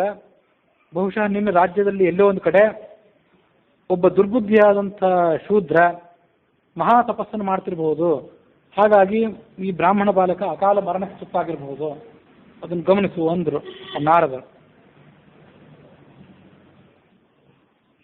ಇದು ತಪಸ್ಸು ಮಾತ್ರ ಅಲ್ಲ, ದುರ್ಬುದ್ಧಿಯಾದಂಥ ಯಾವನೇ ವ್ಯಕ್ತಿ ಅಥವಾ ಯಾವುದೇ ವರ್ಣಕ್ಕೆ ಸೇರಿರಲಿ, ಯಾವುದೇ ಜಾತಿಗೆ ಸೇರಿರಲಿ, ಆತ ರಾಜ್ಯದ ಎಲ್ಲೆಯೊಳಗೆ ಯಾವುದೇ ಅಧರ್ಮದ ಕಾರ್ಯವನ್ನು ಮಾಡಿದರೆ ಅಥವಾ ಮಾಡಬಾರ್ದನ್ನು ಮಾಡಿದರೆ ಅದು ಆ ರಾಜ್ಯದಲ್ಲಿ ಬಡತನ, ಬರಗಾಲ ಮೊದಲಾದನ್ನು ತಂದು ಒಡ್ಡುತ್ತದೆ. ದೇಶದ ರಾಜನು ಕೂಡ ನರಕದಲ್ಲಿ ಹೋಗಿ ಬೀಳ್ತಾನೆ, ಇದರಲ್ಲಿ ಸಂಶಯವಿಲ್ಲ. ರಾಜನ ಕರ್ತವ್ಯ ಏನು? ಧರ್ಮದಿಂದ ಪ್ರಜೆಗಳನ್ನು ಪಾಲನೆ ಮಾಡಬೇಕು. ಅದನ್ನು ಮಾಡಿದರೆ ಪ್ರಜೆಗಳು ಮಾಡುವಂಥ ಧರ್ಮದಲ್ಲಿ ಅವರು ವೇದಾಧ್ಯಯನ, ತಪಸ್ಸು ಮೊದಲಾದ ಏನೇ ಮಾಡಿದರೂ ಕೂಡ ಅದರಲ್ಲಿ 6ನೇ ಒಂದು ಭಾಗ ರಾಜನಿಗೆ ಬಂದು ತಲುಪ್ತದೆ. ಆತ ಸರಿಯಾಗಿ ಪಾಲನೆ ಮಾಡ್ತಿದ್ರೆ ಅನಾಯಾಸವಾಗಿ ಪುಣ್ಯ ಅವನಿಗೆ, ರಾಜನಿಗೆ. ಮಾಡದಿದ್ದರೆ, ಧರ್ಮದಿಂದ ಪಾಲನೆ ಮಾಡದೇ ಇದ್ದರೆ ಅನಾಯಾಸವಾಗಿ ಪಾಪ, ಪ್ರಜೆಗಳು ಮಾಡುವಂಥ ಪಾಪ ಎಲ್ಲ ಇವನಿಗೆ. ಹಾಗಾಗಿ ನೀನು ರಾಜ, ಪ್ರಜೆಗಳನ್ನು ಪಾಲನೆ ಮಾಡಬೇಕಾದ್ದು, ಧರ್ಮವನ್ನು ಎಲ್ಲ ಕಡೆ ಜಾರಿಗೆ ತರಬೇಕಾದ್ದು ನಿನ್ನ ಕರ್ತವ್ಯ. ನೀನು ಅದನ್ನು ಕೂಡಲೇ ಎಲ್ಲ ಕಡೆ ಪ್ರಯತ್ನ ಮಾಡು ಅಂತ ಹೇಳಿದರು ನಾರದರು. ಅದಂತೆ ರಾಮ ಲಕ್ಷ್ಮಣನಿಗೆ ಹೇಳಿದ, ಆ ಬ್ರಾಹ್ಮಣನಿಗೆ ಸಮಾಧಾನ ಮಾಡು, ಅವನ ಶವವನ್ನು ಎಣ್ಣೆಯ ಕೊಪ್ಪರಿಗೆಯಲ್ಲಿ ಇರಿಸು, ಎಲ್ಲ ಥರದ ವ್ಯವಸ್ಥೆ ಮಾಡು. ನಾವು ಮುಂದೆ ಆ ಬ್ರಾಹ್ಮಣ ಬಾಲಕನ ರಕ್ಷಣೆಗಾಗಿ ಏನು ಮಾಡಬೇಕು ಅದನ್ನು ಮಾಡೋಣ. ಮನಸ್ಸಿನಲ್ಲಿ ಪುಷ್ಪಕ ವಿಮಾನವನ್ನು ಕರೆದ. ಆ ಪುಷ್ಪಕ ವಿಮಾನ ಅಲ್ಲಿಗೆ ಬಂತು. ಅವನಿಗೆ ನಮಸ್ಕಾರ ಮಾಡಿ ಹೇಳಿತು, ಅದರ ಅಧಿದೇವತೆ, ಪುಷ್ಪಕ ವಿಮಾನದ ದೇವತೆ. ನಮಸ್ಕಾರ ಮಾಡಿ ಹೇಳಿತು, ನೀನು ಎಲ್ಲಿಗೆ ಹೋಗಬೇಕು ಅಂತ ಅಪೇಕ್ಷೆ ಪಡ್ತು ಅಲ್ಲಿಗೆ ಬರ್ತೇನೆ ಅಂತ. ಅದರಂತೆ ರಾಮ ಅಲ್ಲಿ ಸುತ್ತಲೂ ನಿಂತಹ ಮಹರ್ಷಿಗಳಿಗೆ ನಮಸ್ಕಾರ ಮಾಡಿ ಪುಷ್ಪಕ ವಿಮಾನವನ್ನು ನೇರಿದ. ಪಟ್ಟಣದ ರಕ್ಷಣೆಯನ್ನು ಲಕ್ಷ್ಮಣ ಭರತರಿಗೆ ಕೊಟ್ಟ. ಕೈಯಲ್ಲಿ ಖಡ್ಗ, ಧನುಸ್ಸು ಇತ್ಯಾದಿಗಳನ್ನು ಎತ್ತಿಕೊಂಡು ಮೊದಲು ಪಶ್ಚಿಮ ದಿಕ್ಕಿನ ಕಡೆಗೆ ಹೋಗಿ ಅಲ್ಲಿ ಆತನ ಕಾಣದೆ ಉತ್ತರ ದಿಕ್ಕಿಗೆ ಹೋದ, ಅಲ್ಲಿಯೂ ಕಾಣಲಿಲ್ಲ. ಪೂರ್ವ ದಿಕ್ಕಿನ ಕಡೆಗೆ ಹೋದ, ಅಲ್ಲಿಯೂ ವಿಫಲನಾದ. ಮುಂದೆ ಆತ ದಕ್ಷಿಣ ದಿಕ್ಕಿನ ಕಡೆಗೆ ಪ್ರಯಾಣ ಮಾಡಿದ. ಎಲ್ಲ ಕಡೆಯೂ ಕೂಡ ಪೂರ್ವ, ಉತ್ತರ, ಪಶ್ಚಿಮ ಎಲ್ಲ ಕಡೆಯೂ ಕೂಡ ಪ್ರಜೆಗಳು ಕನ್ನಡಿಯಂತೆ ನಿರ್ಮಲರಾಗಿದ್ದರು, ಯಾವುದೇ ದೋಷವನ್ನು ಅವರು ಮಾಡ್ತಿರಲಿಲ್ಲ. ದಕ್ಷಿಣ ದಿಕ್ಕಿನ ಕಡೆಗೆ ಪ್ರಯಾಣ ಮಾಡಿದ. ಅಲ್ಲಿ ಶೈವಲ ಪರ್ವತ ಅಂತ ಒಂದು ಪರ್ವತ, ಅಲ್ಲೊಂದು ಸರೋವರವಿತ್ತು. ಆ ಸರೋವರದ ತೀರದಲ್ಲಿ ಒಬ್ಬ ತಪಸ್ವಿ ತಪಸ್ಸು ಮಾಡ್ತಿದ್ದ. ಹೇಗೆ ತಪಸ್ಸು ಮಾಡ್ತಿದ್ದ ಅಂತಂದ್ರೆ, ಜೋತ್ ಬಿದ್ದಿದ್ದಂತ, ತಲೆ ಕೆಳಗೆ ಮಾಡಿಕೊಂಡು ಕಾಲು ಮೇಲೆ ಮಾಡಿಕೊಂಡು ಜೋತ್ ಬಿದ್ದಿದ್ದ. ತನ್ನ 2 ಕಾಲುಗಳಿಂದ ಮರದ ರೆಂಬೆಯನ್ನ ಹಿಡಿದುಕೊಂಡಿದ್ದ ಗಟ್ಟಿಯಾಗಿ. ಬೇರನ್ನೇನು ಕಟ್ಕೊಂಡಿರಲಿಲ್ಲ, ಕಾಲುಗಳಿಂದ ಮರದ ರೆಂಬೆಯನ್ನು ಗಟ್ಟಿಯಾಗಿ ಹಿಡ್ಕೊಂಡಿದ್ದ. ಹಿಡಿದುಕೊಂಡು ಜೋತಾಡ್ಕೊಂಡಿದ್ದ. ರಾಮ ಆತನನ್ನು ಕೇಳಿದ, ನೀನು ಯಾವ ಪ್ರಕೃತಿಯಲ್ಲಿ ಜನ್ಮ ತಾಳಿದ್ದಿ ಅಂತ ಅವನನ್ನು ಕೇಳಿದ್ನು. ಗಮನಿಸ್ಬೇಕು, ಪ್ರಕೃತಿ ಅಂತಂದ್ರೆ ಇದು ಜಾತಿಯೋ ಅಥವಾ ಧರ್ಮನೋ ಅಂತ ನಾವು ಪ್ರಕೃತಿ ಅಂತ ಕೇಳಿದ. ನೀವು ಯಾವ ಜಾತಿ ಅಂತ ನೇರವಾಗಿ ಕೇಳಲಿಲ್ಲ ರಾಮ. ಈ ಒಂದು ಶಬ್ದ ಗಮನಿಸಿ. ಈ ಎಲ್ಲ ಕಥೆ ಹೇಳಿದ ಮೇಲೆ ತಾತ್ಪರ್ಯ ನಿರ್ಣಯ ಅದಕ್ಕೇನು ನಿರ್ಣಯ ಕೊಡ್ತದೆ ಅಂತ ಅನ್ನೋದು ಅದು ಈ ಪ್ರಶ್ನೆ ಮೇಲೆ ಅವಲಂಬಿಸಿದೆ. ಯಾಕೆ ಹಾಗೆ ರಾಮ ಕೇಳಿದ, ಅದ್ರ ಮೂಲಕ ಆತನಿಗೆ ಶಿಕ್ಷೆ ಯಾಕೆ ಕೊಟ್ಟ ಅಂತ ಅನ್ನೋದು ಮುಂದಿದೆ. ನಾನು ದಶರಥನ ಮಗ ರಾಮ ಕುತೂಹಲದಿಂದ ಈ ಪ್ರಶ್ನೆ ಕೇಳ್ತಿದ್ದೆ, ನೀನು ಯಾವ ಪ್ರಕೃತಿಯಲ್ಲಿ ಜನ್ಮ ತಾಳಿದ್ದೆ ಅದನ್ನು ಹೇಳು ಅಂತ ಅವನನ್ನು ಕೇಳಿದ.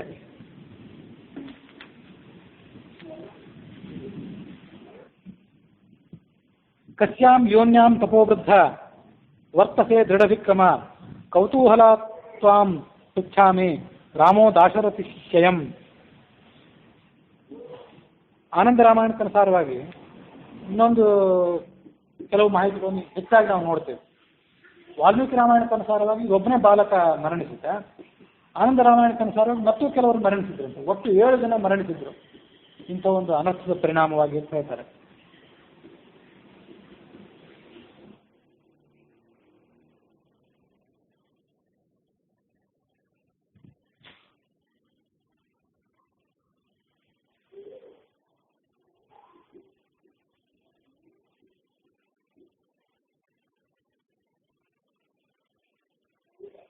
ಏತಸ್ಮಿನ್ನಂತರೆ ಅಗ್ರೇ ಭೂತ್ ಮಹಾನ್ ಕೋಲಾಹಲಸ್ತದಾ ತಂ ಶುತ್ವಾ ಚಕಿತೋ ರಾಮಃ ತದದರ್ಶ ಸಮಂತತಃ.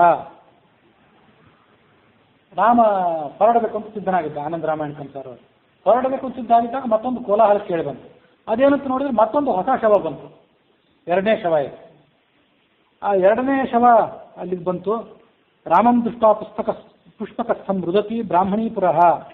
ಒಬ್ಬಳು ಬ್ರಾಹ್ಮಣ ಸ್ತ್ರೀ ಅಲ್ಲಿಗೆ ಬಂದು ಗತಭರ್ತಕ ಗಂಡನನ್ನು ಕಳ್ಕೊಂಡ್ಬಿಟ್ಟಿದ್ಲು. ನಾನು ಗಂಡನನ್ನು ಕಳ್ಕೊಂಡಿದ್ದೇನೆ, ಅದು ನಿನ್ನ ದೋಷವೇ ಆಗಿದೆ, ನನ್ನ ಗಂಡನನ್ನು ಏನಾದರೂ ಮಾಡಿ ಬದುಕಿಸಿಕೊಡು ಅಂತ ಹೇಳಿದ್ಲು ಅವಳು. ಆ ಬ್ರಾಹ್ಮಣ ಸ್ತ್ರೀಗೆ ಸಂತೋಷ ಆಗುವಂತೆ ರಾಮ ಮಾತಾಡಿದ. ಅವಳ ಪತಿಯ ಶವವನ್ನು ಕೂಡ ಎಣ್ಣೆ ಕಡಾಯಿಯಲ್ಲಿ ಇಡಿ ಅಂತ ಆಜ್ಞೆ ಮಾಡಿದ. ಇಟ್ಟು ನಾನು ಬರುವವರೆಗೂ ಕೂಡ ಈ ಶವಗಳಿಗೆ ಬೆಂಕಿಯ ಸ್ಪರ್ಶ ಮಾಡಬೇಡಿ, ಇದಕ್ಕೆ ಸಂಸ್ಕಾರ ಮಾಡಬೇಡಿ, ನಾನು ಬಂದ ಮೇಲೆ ಮುಂದಿನ ವ್ಯವಸ್ಥೆಯನ್ನು ಮಾಡೋಣ ಅಂತ ಹೇಳಿದೆ. ಇದಷ್ಟೇ ಅಲ್ಲದೆ ಸರ್ವಾನಪಿ ತ್ವಯಾ ಭೂಮ್ಯಾಂ ಶ್ರಾವ್ಯಂ ದುಂದುಭಿ ನಿಸ್ವನೈಹಿ ನಕಸ್ಯಾಪಿ ಶವಂ ದಗ್ಧಂ ಕ್ವಾಪಿ ಕಾರ್ಯಂ ಜನೈಸ್ವಪಿ. ಇದು ಇಲ್ಲಷ್ಟೇ ಅಲ್ಲ, ನಮ್ಮ ಸಾಮ್ರಾಜ್ಯದಲ್ಲಿ ಎಲ್ಲಿಯೂ ಕೂಡ ಯಾವುದೇ ಶವ ಯಾವನಾರೊಬ್ಬ ಮರಣಿಸಿದ್ದಾನೆ ಸುದ್ದಿ ಬಂದರೆ ಅದನ್ನೀಗ ಬೆಂಕಿ ಸ್ಪರ್ಶಕ್ಕೆ ಅನುಕೂಲ ಮಾಡಿಕೊಡಬೇಡಿ, ಎಲ್ಲವನ್ನು ಕೂಡ ಹಾಗೆ ಕಾಯ್ದಿರಿ ಅಂತ ರಾಮ ಹೇಳಿ ಹೊರಟೋಗ್ಬಿಟ್ಟ. ಸುಮಂತ ಸಕಲಾನ್ ಭೂಸ್ತಾನ್ ಸಾಖೇತೆ ನಮಸ ಸುಖಂ. ಸುಮಂತ ಆ ರಾಮನ ಆಜ್ಞೆಯನ್ನು ಎಲ್ಲ ಕಡೆ ಪ್ರಸಾರ ಮಾಡಿಸಿದ. ಪೂರ್ವ ದಿಕ್ಕಿಗೆ ಹೋದ, ಆಮೇಲೆ ದಕ್ಷಿಣ ದಿಕ್ಕಿಗೆ ಹೋದ. ಇದೇ ಸಂದರ್ಭದಲ್ಲಿ ಅಯೋಧ್ಯ ನಗರದಲ್ಲಿ 5 ಹೊಸ ಶವಗಳು ಬಂದವು. ಮೊದಲಿನ 2, ಇವು 5, ಒಟ್ಟು 5 ಶವಗಳು ಅಲ್ಲಿ ಕಾಣಿಸಿಕೊಂಡವು. ಅವನ್ನೆಲ್ಲ ಎಣ್ಣೆ ಕೊಪ್ಪರಿಗೆಯಲ್ಲಿ ಇಡಿಸಿದರು. ಅದರಲ್ಲಿ ಮೊದಲನೆಯದ್ದು ಮಧುಪುರಿ. ಈ ಲವಣಾಸುರನ ಮಗ, ಲವಣಾಸುರನ ಹತ್ಯೆ ಆದ ಬಳಿಕ ಶತ್ರುಘ್ನೇನು ನಗರ ನಿರ್ಮಾಣ ಮಾಡಿದ್ನಲ್ಲ, ಆ ಮಧುಪುರ ಅಂತ ಹೇಳ್ತಿರುವ ಅಲ್ಲಿದ್ದಂಥ ಒಬ್ಬ ಕ್ಷತ್ರಿಯ, ಅವನ ಶರೀರ ಅದು. 2ನೇದ್ದು ಪ್ರಯಾಗದಿಂದ ಬಂದದ್ದು. ಆ ಪ್ರಯಾಗದಲ್ಲಿ ಒಬ್ಬ ವೈಶ್ಯ, ಅವನ ಶವ ಅದು. ಪೂರ್ವ ವಯಸ್ಸಿ ಪಂಚತ್ವಾತ್ ಸಮಾನೈತಂ ಹಿ ಸಜ್ಜನೈಹಿ. ಆ ವೈಶ್ಯನು ಕೂಡ ಸಣ್ಣ ವಯಸ್ಸಿನಲ್ಲೇ ಮರಣಿಸಿಬಿಟ್ಟಿದ್ದ. ಹಸ್ತಿನಾಪುರ ಸಂಸ್ಥಂ ತತ್ ತೃತೀಯಂ ಶವಮೀರಿತಂ. 3ನೇದೇನಿದೆ ಅದು ಹಸ್ತಿನಾಪುರದಲ್ಲಿದ್ದದ್ದು. ಮೊದಲನೇದ್ದು 2 ಬ್ರಾಹ್ಮಣರದು, ಮುಂದೆ ಕ್ಷತ್ರಿಯ ವೈಶ್ಯರದು. ಇದೇನಿದೆ ತೈಲಕಾರಸ್ಯ, ಎಣ್ಣೆಯನ್ನು ತೆಗೆದು ಎಣ್ಣೆಯನ್ನು ಹಿಂಡಿ ತೆಗೆದು ಅದನ್ನು ಮಾರಿ ಜೀವನ ಮಾಡುವಂಥವ್ರು ಏನಿರ್ತಾರೆ ಅವರ ಅಂಥವನೊಬ್ಬನ ಶವ ಅದು. 4ನೇದ್ದೇನಿದೆ ಅದು ಹರಿದ್ವಾರದಿಂದ ಬಂದದ್ದು, ಲೋಹಕಾರ, ಲೋಹದ ಕೆಲಸವನ್ನು ಮಾಡುವಂಥ ಒಬ್ಬ ವ್ಯಕ್ತಿ. ಲೋಹಕಾರ ಸ್ನುಷಾಯಾಶ್ಚ ಸಮಾನೀತಂ ಹಿ ತಜ್ಜನೈಹಿ. ಅವನ ಸೊಸೆ, ಲೋಹಕಾರದ ಕುಟುಂಬದ ಮುಖ್ಯಸ್ಥ ಏನಿರ್ತಾನೆ ಅವನ ಸೊಸೆಯ ಶವ ಅದು. 5ನೇದ್ದೇನಿದೆ ಅದು ಉಜ್ಜಯಿನಿಯಿಂದ ಬಂದಿತ್ತು. ಚರ್ಮಕಾರ ದ್ವಿತಾಯಾಹ, ಒಬ್ಬ ಚರ್ಮಕಾರ ಇದ್ದ, ಅವನ ಮಗಳ ಶವ ಅದು. ಹೀಗೆ 5 ಶವಗಳು, 2 ಬ್ರಾಹ್ಮಣರದು, ಕ್ಷತ್ರಿಯ, ವೈಶ್ಯ, ಆಮೇಲೆ ಲೋಹಕಾರ, ಚರ್ಮಕಾರ, ಹೀಗೆ ಇವೆಲ್ಲ 5 ಶವಗಳಲ್ಲಿ ಬಂದವು. ಅವನ್ನೆಲ್ಲ ಆ ಹಿಂದೆ ಹೇಳಿದಂತೆ ಎಣ್ಣೆಯ ಕಡಾಯಿಯಲ್ಲಿ ಇಡಿಸಿದರು. ರಾಮ ಎಲ್ಲ ಕಡೆ ಸಂಚಾರ ಮಾಡಿದ. ಯಯೌ ವಿಂಧ್ಯಾಚಲಂ ಧೀಮಾನ್ ರೇವಾವಾರಿ ಪರಿಕೃತಂ ತತ್ರ ವೃಕ್ಷೇ ಲಂಬಮಾನಂ ಧೂಮಂ ಪಾತಂ ಅಧೋಮುಖಂ. ಒಂದು ವೃಕ್ಷದಲ್ಲಿ ಜೋತಾಡ್ಕೊಂಡಿದ್ದ ಅಧೋಮುಖನಾಗಿ ಒಬ್ಬ, ಹೊಗೆ ಕುಡಿತಿದ್ದ. ಕಠೋರವಾದ ತಪಸ್ಸು ಅವನು. ಶೂದ್ರಂ ನಿರೀಕ್ಷೆ, ಆತ ಶೂದ್ರನೇ ಆಗಿದ್ದ. ಹೌದು. ಸ್ವರ್ಗೆ ಛಂ, ಅವನಿಗೆ ಏನು ಬೇಕಾಗಿತ್ತು? ಸ್ವರ್ಗ ಬೇಕಾಗಿತ್ತು ಆ ಶೂದ್ರನಿಗೆ.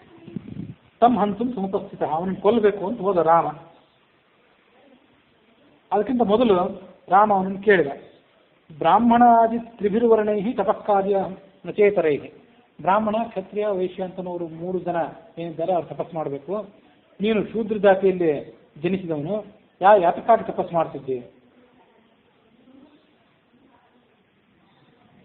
ಇದಾನೀಂ ತ್ವಾಂ ಹನಿಷ್ಯಾಮಿ ಜೀವಯಿಷ್ಯಾಮಿ ತಾನ್ ಮೃತಾನ್. ಆ 7 ಜನ ಏನು ಮರಣಿಸಿದ್ದಾರೆ ಅವರೆಲ್ಲರನ್ನು ಕೂಡ ನಾನು ಮತ್ತೆ ಜೀವನಕ್ಕೆ ಮರಳಿ ಬರುವಂತೆ ಮಾಡ್ತೇನೆ. ಅದನ್ನು ಕೇಳಿ ಆ ವ್ಯಕ್ತಿ ಹೇಳಿದ, ಭಯ ಆಗಿತ್ತು ಅವನಿಗೆ.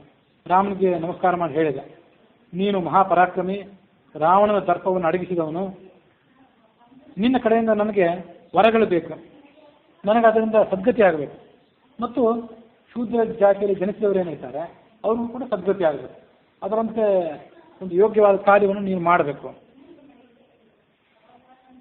ಮಮಾಪಿ ಏನ ಕೀರ್ತಿ ಸ್ಯಾತ್ ತಮ್ಮ ವರಂ ದಾತುಂ ಅರ್ಹಸಿ, ನನಗೂ ಕೂಡ ಕೀರ್ತಿ ಆಗಬೇಕು, ಕೀರ್ತಿ ಸಿಗಬೇಕು ಅಂತ ಒಂದು ಕೆಲಸವನ್ನು ನೀನು ಮಾಡಬೇಕು. ರಾಮ ಆಗಲಿ ಅಂದ. ಮಮ ರಾಮೇತಿ ನಾಮ ತಚ್ಛೂದ್ರೈ ಸರ್ವದೈವ ಹಿ ಜಪನೀಯಂ ಕೀರ್ತನೀಯಂ ಚಿಂತನೀಯಂ ಮುಹುರ್ಮುಹು. ರಾಮ ಅಂತ ನನ್ನ ಹೆಸರೇನಿದೆ ಅದನ್ನು ಶೂದ್ರರು ಕೂಡ ಜಪ ಮಾಡಬೇಕು, ಚಿಂತನೆ ಮಾಡಬೇಕು, ಅದರಿಂದ ಅವರಿಗೆ ಸದ್ಗತಿ ಆಗ್ತದೆ. ನೀನು ಕೂಡ ನನ್ನ ನಾಮವನ್ನು ಚಿಂತನೆ ಮಾಡು, ಜಪ ಮಾಡು, ಸದ್ಗತಿಯನ್ನು ಪಡ್ಕೊಳ್ತಿ. ಮತ್ತು ನಿನಗೆ ಈ ರೀತಿ ಮಾರ್ಗದರ್ಶನ ಮಾಡಿದ್ರಿಂದ ಉಳಿದವರು ಕೂಡ ಸದ್ಗತಿಯನ್ನು ಪಡ್ಕೊಳ್ತಾರೆ. ಆ ಶೂದ್ರನಿಗೆ ಸಂತೋಷ ಆಯಿತು. ಶೂದ್ರಾಹ ಕಲವು ಮಂದಧಿಯ ಭವಿಷ್ಯಂತೆ ರಘುತ್ತಮ. ಕಲಿಯುಗದಲ್ಲಿ ಮಂದಬುದ್ಧಿಗಳಾಗಿರ್ತಾರೆ ಇವರು.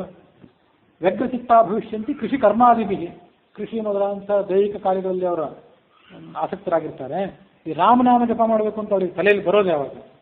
ಇದಂಥ ಉಪಾಯ ಹೇಳಿದೆ ನೀನು, ಆಗದೇ ಇರುವಂಥ ಉಪಾಯ ಇದು ಎಂದ ರಾಮ ಹೇಳಿದ.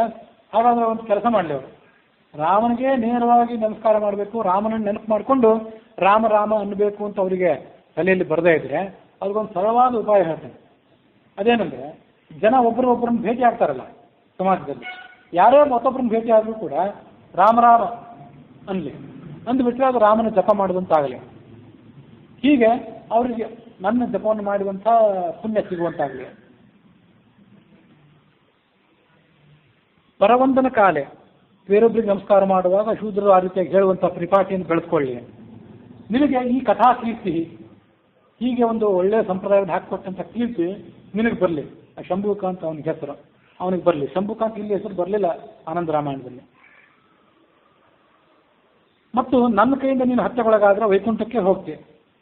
ಅವನು ಮತ್ತೆ ಕೇಳಿದ, ನಾನು ಈ ಪರ್ವತದಲ್ಲಿ ತಪಸ್ಸು ಮಾಡ್ತಿದ್ನಲ್ಲ, ಇದೇ ಪರ್ವತದಲ್ಲಿ ಸೀತಾಲಕ್ಷ್ಮಣ ಸಮೇತನಾಗಿ ನೀನು ಇರಬೇಕು, ಮತ್ತು ನಿನ್ನ ದರ್ಶನ ಮಾಡೋದಕ್ಕಿಂತ ಮೊದಲು ನನ್ನ ದರ್ಶನ ಮಾಡಿದರೆ ಅವರು ಪುಣ್ಯಭಾಗಿಗಳಾಗಬೇಕು. ಮೋಕ್ಷಮೇವ ವೃಜಂತಿ, ನನ್ನನ್ನು ನೋಡ್ಕೊಂಡು ಆಮೇಲೆ ನಿನ್ನನ್ನು ಅವರು ದರ್ಶನ ಮಾಡಬೇಕು.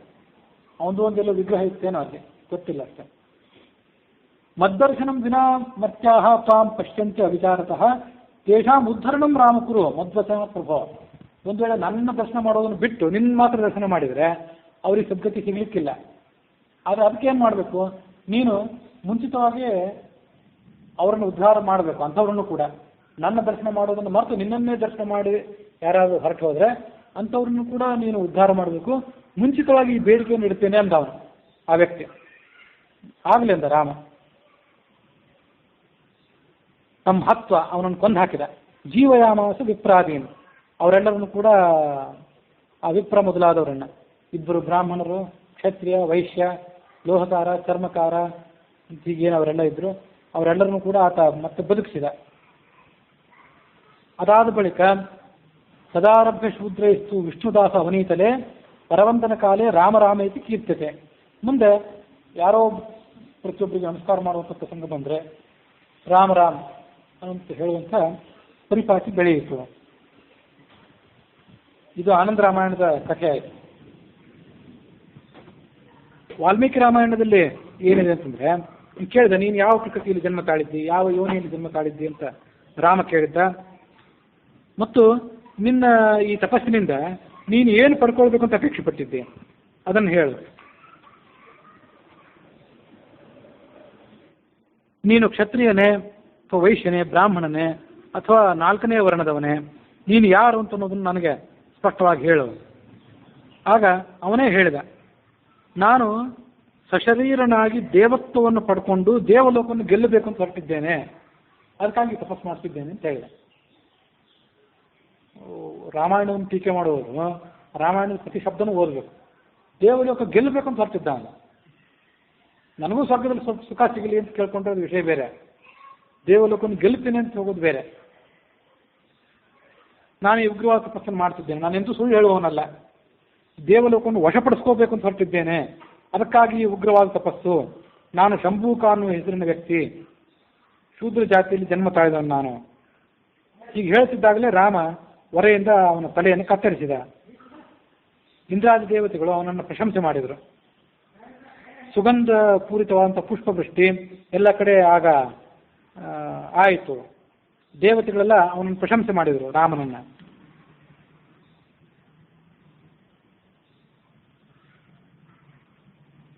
ಈ ಶಂಭೂಕ ಒಂದು ಕೆಟ್ಟ ಅಪೇಕ್ಷೆಯನ್ನು ಇಟ್ಕೊಂಡಿದ್ದ, ಅವನಿಗದು ಈಡೇರಲಿಲ್ಲ. ಆದರೆ ನೀನು ಅವನನ್ನು ಹತ್ಯೆ ಮಾಡಿದ್ದಿ, ನಿನಗೆ ಬೇಕಾದಂಥ ವರ ಕೇಳು ಅಂತ ದೇವತೆಗಳು ರಾಮನಿಗೆ ಹೇಳಿದರು. ಆಗ ರಾಮ ಇಂದ್ರನಿಗೆ ಹೇಳಿದ, ನೀವೆಲ್ಲ ದೇವತೆಗಳು ನನ್ನ ವಿಷಯದಲ್ಲಿ ಪ್ರಸನ್ನರಾಗಿರೋದಾದರೆ ಆ ಬ್ರಾಹ್ಮಣ ಪುತ್ರ ಬದುಕುವಂತಾಗಲಿ, ದೇವತೆಗಳು ನನಗೆ ಈ ವರವನ್ನು ಕೊಡಬೇಕು. ನಾನು ರಾಜನಾದವನು ಇಂಥ ಒಂದು ಅಪರಾಧವನ್ನು ಮಾಡಿಬಿಟ್ಟೆ, ಅಪರಾಧವನ್ನು ಮಾಡಿದ ಕಾರಣಕ್ಕಾಗಿ ನನಗೆ ಇಂಥ ನನ್ನ ರಾಜ್ಯದಲ್ಲಿ ಇಂಥ ಘಟನೆ ನಡೆದಿತ್ತು, ಅದಕ್ಕಾಗಿ ನೀವು ಅವನನ್ನು ಬದುಕಿಸಿಕೊಡ್ಬೇಕು. ನಾನು ಆತನ ಪ್ರತಿಜ್ಞೆ ಮಾಡಿದ್ದೆ. ಆಗ ಇಂದ್ರಾದಿ ದೇವತೆಗಳು ಹೇಳಿದರು, ನೀನು ಸುಖವಾಗಿ ಅಯೋಧ್ಯೆಗೆ ಹಿಂತಿರುಗು, ಆ ಬ್ರಾಹ್ಮಣ ಬಾಲಕ ಈಗಾಗಲೇ ಜೀವಂತನಾಗಿದ್ದಾನೆ. ಇನ್ನು ನಾವೆಲ್ಲರೂ ಕೂಡ ಅಗಸ್ತ್ಯನನ್ನ ಭೇಟಿಯಾಗಬೇಕು ಅಂತ ಹೊರಟಿದ್ದೇವೆ. ಅಗಸ್ತ್ಯರು ಜಲಶಯ್ಯ ಅನ್ನುವಂಥ 12 ವರ್ಷದ ಒಂದು ವ್ರತವನ್ನು ಕೈಗೊಂಡಿದ್ದಾರೆ. ಅದು ವ್ರತ ಮುಗಿಲಿಕ್ಕೆ ಬಂದಿದೆ. ಅದಕ್ಕಾಗಿ ಆ ವ್ರತದ ಸಮಾಪ್ತಿಯ ಕಾಲದಲ್ಲಿ ನಾವೆಲ್ಲ ಅಲ್ಲಿ ಹೋಗೋರಿದ್ದೇವೆ, ನೀನು ಬಾ ಅಂತ ಅವರೆಲ್ಲ ಅವನನ್ನಲ್ಲಿ ಕರೆದು ಹೊರಟು ಹೋಗ್ಬಿಟ್ರು.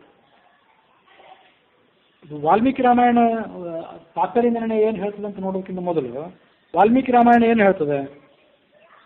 ಶೂದ್ರನಾದವನು ತಪಸ್ಸು ಮಾಡಬಾರ್ದೇನು? ತಪಸ್ಸು ಮಾಡಿ ಆಧ್ಯಾತ್ಮಿಕ ಉನ್ನತಿಯನ್ನು ಅಭಿವೃದ್ಧಿಯನ್ನು ಪಡ್ಕೊಳ್ಳುವಂಥ ಶಕ್ತಿ ಅವನಿಗಿಲ್ಲೇನೋ, ಅಂಥ ಯೋಗ್ಯತೆ ಅಂತ ಹಕ್ಕು ಅವನಿಗಿಲ್ಲವೇ ಅಂತ ಪ್ರಶ್ನೆ. ಉತ್ತರ, ಪ್ರತಿಯೊಬ್ಬನಿಗೂ ಅಂಥ ಹಕ್ಕು ಇದ್ದೇ ಇದೆ. ಶಾಸ್ತ್ರಗಳು ಅದನ್ನು ಸಮರ್ಥನೆ ಮಾಡಿವೆ. ಪ್ರತಿಯೊಬ್ಬನು ಕೂಡ ತಪಸ್ಸನ್ನು ಮಾಡಬೇಕು ಅಥವಾ ನಾಮಸ್ಮರಣವನ್ನು ಮಾಡಿಕೊಂಡು ತನ್ನ ಉದ್ಧಾರದ ಮಾರ್ಗವನ್ನು ಹಿಡಿಬೇಕು ಅಂತಿದೆ. ಆದರೆ ಪ್ರತಿಯೊಬ್ಬ ಮನುಷ್ಯನು ಸದುದ್ದೇಶದಿಂದ ತಪಸ್ಸು ಮಾಡಬೇಕೇ ಹೊರತು ದುರುದ್ದೇಶದಿಂದ ಅದನ್ನು ಮಾಡಬಾರದು ಅಂತ ಶಾಸ್ತ್ರ ಎಚ್ಚರಿಸಿದೆ. ಈತ ಈ ಶಂಭೂಕಾಂತನು ದುರುದ್ದೇಶದಿಂದ ಮಾಡಿದ್ದ, ಅಶಾಸ್ತ್ರೀಯವಾದಂತಹ ದುರುದ್ದೇಶಪೂರಿತವಾದ ತಪಸ್ಸನ್ನು ಮಾಡಿದ್ದ. ಅದರ ಕಾರಣಕ್ಕಾಗಿ ಇಂಥ ಒಂದು ಪರಿಸ್ಥಿತಿ ಅಲ್ಲಿ ಬಂದೊದಗಿತ್ತು. ದೇವಲೋಕ ಜಿಗೀಷಯ, ದೇವಲೋಕವನ್ನು ಗೆಲ್ಲಬೇಕು ಅಂತ ಹೊರಟಿದ್ದೇನೆ. ಅದರ ಅರ್ಥ ಏನು ಅಂದರೆ ತಾನೇ ದೇವೇಂದ್ರನಾಗಬೇಕು ಅಂತ ಹೊರಟಿದ್ದೇನೆ, ದೇವತಾಧಿಪತಿ ಆಗಬೇಕು ಅಂತ ಹೊರಟಿದ್ದೇನೆ, ಅಥವಾ ಎಲ್ಲ ದೇವತೆಗಳಿಗೂ ಹಿರಿಯನಾದಂಥ ಮಹಾದೇವನ ಪಟ್ಟ ನನಗೆ ಬೇಕು ಅಂತ ಅವನು ಹೊರಟಿದ್ದ. ಇಂಥ ಒಂದು ದುರ್ದೇಶ ಇಟ್ಕೊಂಡು ಹೊರಟಿದ್ರಿಂದ ಅವನನ್ನು ಹತ್ಯೆ ಮಾಡಬೇಕಾಯ್ತು. ತಪಸ್ಸನ್ನು ಮಾಡ್ತಾನೆ ಅಂತ ಏನರ್ಥ? ದೇವತೆಗಳನ್ನು ಮೊರೆ ಹೋಗ್ತಾನೆ ಅಂತ ಅರ್ಥ. ದೇವತೆಗಳನ್ನು ಮೊರೆ ಹೋಗುವವನು ದೇವತೆಗಳ ಬುಡಕ್ಕೆ ಕೈ ಹಾಕಬಾರ್ದಲ್ಲ, ದೇವತೆಗಳಿಗೆ ಹಾನಿ ಆಗುವಂತೆ ಮಾಡಬಾರ್ದಲ್ಲ. ಅದನ್ನ ಆತ ಮಾಡಿದ್ರಿಂದಾಗಿ ಅವನಿಗೆ ಈ ಶಿಕ್ಷೆ ಕೊಡಬೇಕಾಯಿತು. ಇದು ಆತ ಶೂದ್ರ ಆಗಿದ್ದ ಅನ್ನೋ ಕಾರಣಕ್ಕಾಗಲ್ಲ. ಇದು ಯಾಕೆಂದ್ರೆ ಹಿಂದೊಮ್ಮೆ ಮಾಂಧಾತ ಮಹಾರಾಜನಿಗೂ ಆಗಿತ್ತಿದು. ಮಾಂಧಾತ ಮಹಾರಾಜ ಕ್ಷತ್ರಿಯನೇ ಆಗಿದ್ದ. ಅವನು ದೇವೇಂದ್ರನನ್ನು ಸೋಲಿಸಬೇಕು ಅಂತ ಹೊರಟಿದ್ದ. ಆಗ ದೇವೇಂದ್ರ, ನೀನು ನನ್ನನ್ನೇ ಸೋಲಿಸ್ತಿ, ಭೂಲೋಕದಲ್ಲಿರೋವರೇ ಎಲ್ಲರನ್ನೂ ಸೋಲಿಸಿಲ್ಲ, ಅಲ್ಲಿ ಲವಣಾಸುರ ಅಂತ ಒಬ್ಬ ಇದ್ದಾನೆ, ಅವನನ್ನು ಸೋಲಿಸಿ ಬಾ ಅಂತ ಹೇಳಿದ್ದ. ಈ ಮಾಂಧಾತ ಲವಣಾಸುರನ ಹತ್ರ ಹೋದ, ಅವನ ಶೂಲಾಯುಧಕ್ಕೆ ಬಲಿಯಾದ ಅಂತ ಕತೆ ಬಂದಿತ್ತು. ಹೀಗೆ ಆ ದೇವಲೋಕವನ್ನು ಗೆಲ್ಲಬೇಕು ಅಂತ ಹೊರಟವನು ಕ್ಷತ್ರಿಯನೇ ಆಗಲಿ ಅಥವಾ ಶೂದ್ರನೇ ಆಗಲಿ ಮತ್ತೆ ಯಾವ ಜಾತಿಯವನೇ ಆಗಲಿ ಅವನಿಗೆ ತಕ್ಕ ಪ್ರತೀಕಾರವನ್ನು ದೇವತೆಗಳು ಮಾಡೇ ಮಾಡ್ತಾರೆ. ಅದು ಮಾಂಧಾತ ಮಹಾರಾಜನ ಕಥೆಯಲ್ಲಿ ಬಂದಿತ್ತು. ಮತ್ತು ವೃತ್ರಾಸುರನ ಕಥೆ. ವೃತ್ರಾಸುರನು ಕೂಡ ಇಂದ್ರನನ್ನು ಸೋಲಿಸಬೇಕು ಅಂತ ಹೊರಟಿದ್ದ. ಅದಕ್ಕಾಗಿ ವೃತ್ರಾಸುರನನ್ನು ಇಂದ್ರ ಸೋಲಿಸಬೇಕಾಯಿತು. ಆ ಕಥೆಯು ಕೂಡ ಪ್ರಸಿದ್ಧವಾಗುತ್ತಿದೆ.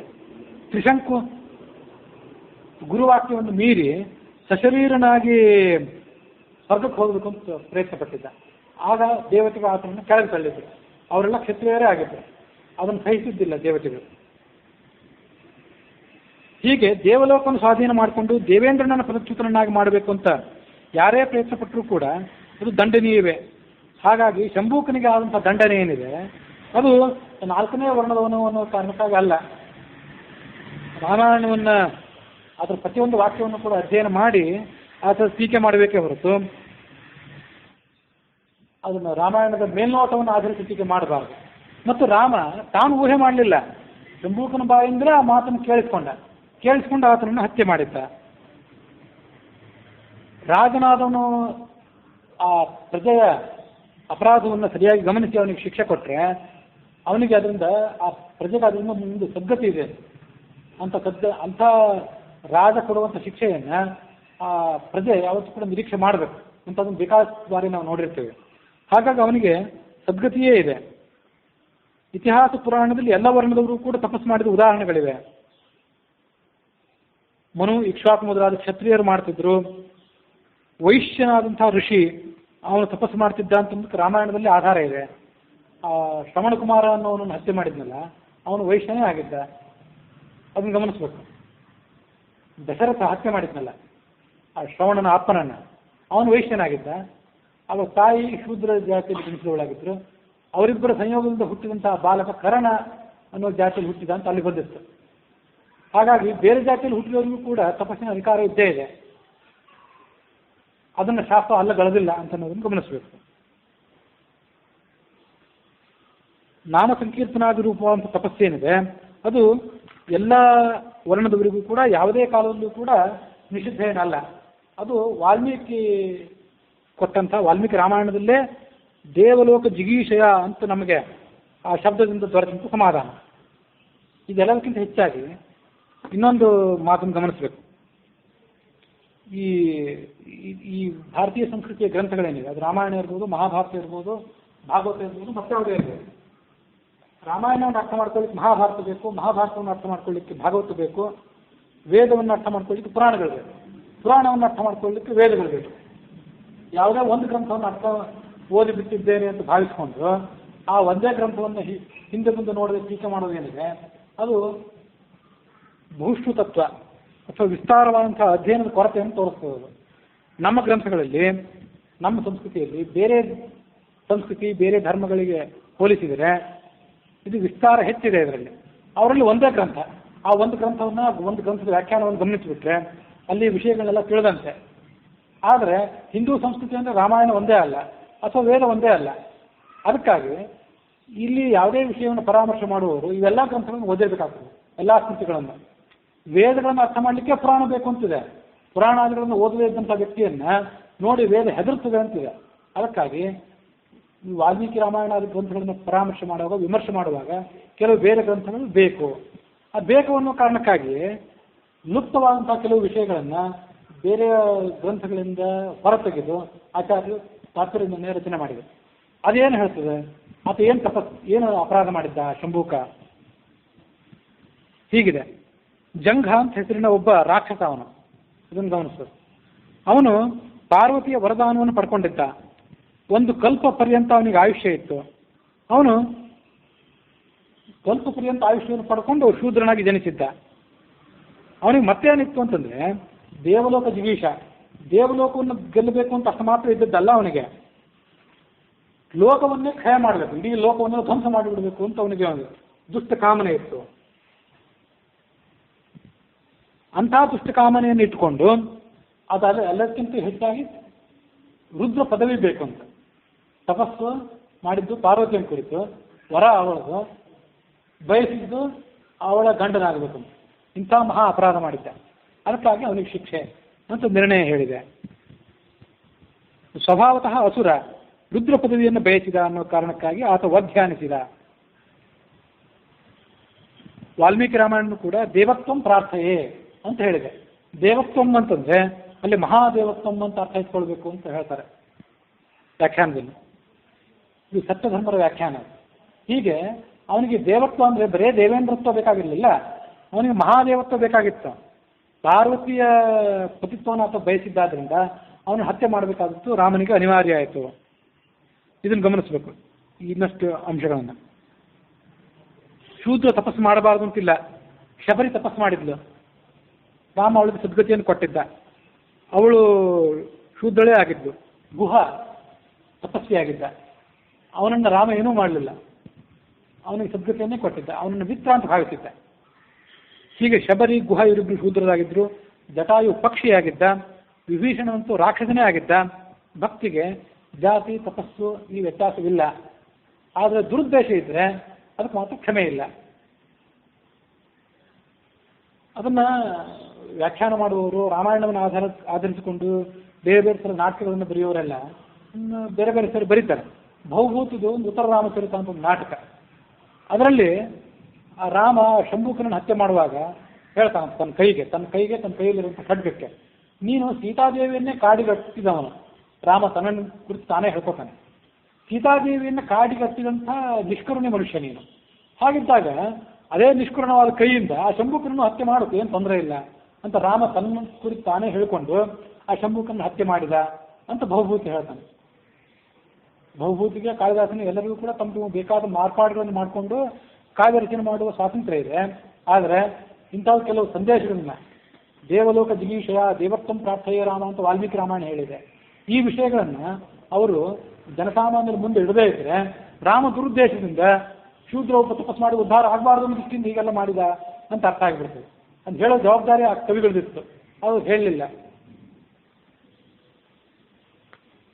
ಅವನು ಯಾವುದನ್ನು ಮಾಡಿದ್ದ?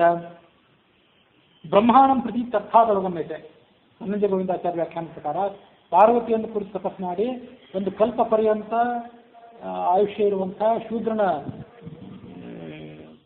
ಜನ್ಮ ಆತ ತಾಳಿದ್ದ ಅಂತ ಬಂದಿತ್ತಲ್ಲ, ಅದಾದ್ಮೇಲೆ ಮತ್ತೊಂದು ತಪಸ್ಸು ಪ್ರಾರಂಭ ಮಾಡಿದ್ದ. ಆ ತಪಸ್ಸು ಯಾರನ್ನು ಕುರಿತು? ಒಂದು ಬ್ರಹ್ಮನನ್ನು ಕುರಿತು ಅಂತ ಹೇಳ್ತಾರೆ ಗೋವಿಂದಾಚಾರ್ಯ ವ್ಯಾಖ್ಯಾನಕ್ಕನುಸಾರವಾಗಿ. ಬ್ರಹ್ಮ ಯಾರನ್ನು ಕೂಡ ಹತ್ಯೆ ಮಾಡುವವನಲ್ಲ. ಯಾಕಂದ್ರೆ ತನ್ನನ್ನು ಕುರಿತು ಈ ತಪಸ್ಸು ಮಾಡ್ತಿದ್ರೆ ತಾನೇ ಹೋಗಿ ಅವನನ್ನು ಹತ್ಯೆ ಮಾಡೋದಿಲ್ಲ ಬ್ರಹ್ಮ. ಇನ್ನು ವಾಯುವಿನೂ ಕೂಡ ಹತ್ಯೆ ಮಾಡಲಾರ. ಏಕೆಂದ್ರೆ ಆ ವಾಯು ಮುಂದೆ ಆ ಬ್ರಹ್ಮನ ಪದವಿಗೆ ಏರಬೇಕಾದವನು, ಅವನು ಹತ್ಯೆ ಮಾಡೋದಿಲ್ಲ. ಇನ್ನು ರುದ್ರನು ಕೂಡ ಹತ್ಯೆ ಮಾಡೋದಿಲ್ಲ. ಯಾಕಂದ್ರೆ ಅವನಿಗೆ ಈಗಾಗಲೇ ಆ ಶಂಭುಕನಿಗೆ ಪಾರ್ವತಿಯ ವರ ಇದೆ. ಪಾರ್ವತಿಯ ವರ ಈಗಾಗಲೇ ಅವನಿಗೆ ರಕ್ಷಣೆ ಇದ್ದ ಮೇಲೆ ಅವನನ್ನು ಹತ್ಯೆ ಮಾಡಲಿಕ್ಕೆ ರುದ್ರನು ಕೂಡ ಅಪೇಕ್ಷೆ ಪಡೋದಿಲ್ಲ. ಇನ್ನು ಯಾರು ಮಾಡಲಿಲ್ಲ ಅಂದಮೇಲೆ ಇವರೆಲ್ಲರಿಗೂ ಮಿಗಿಲಾದಂತಹ ರಾಮ ಅವನು ಹತ್ಯೆ ಮಾಡಬೇಕು ಅಂತ ನಿರ್ಧಾರ ಮಾಡಿದ.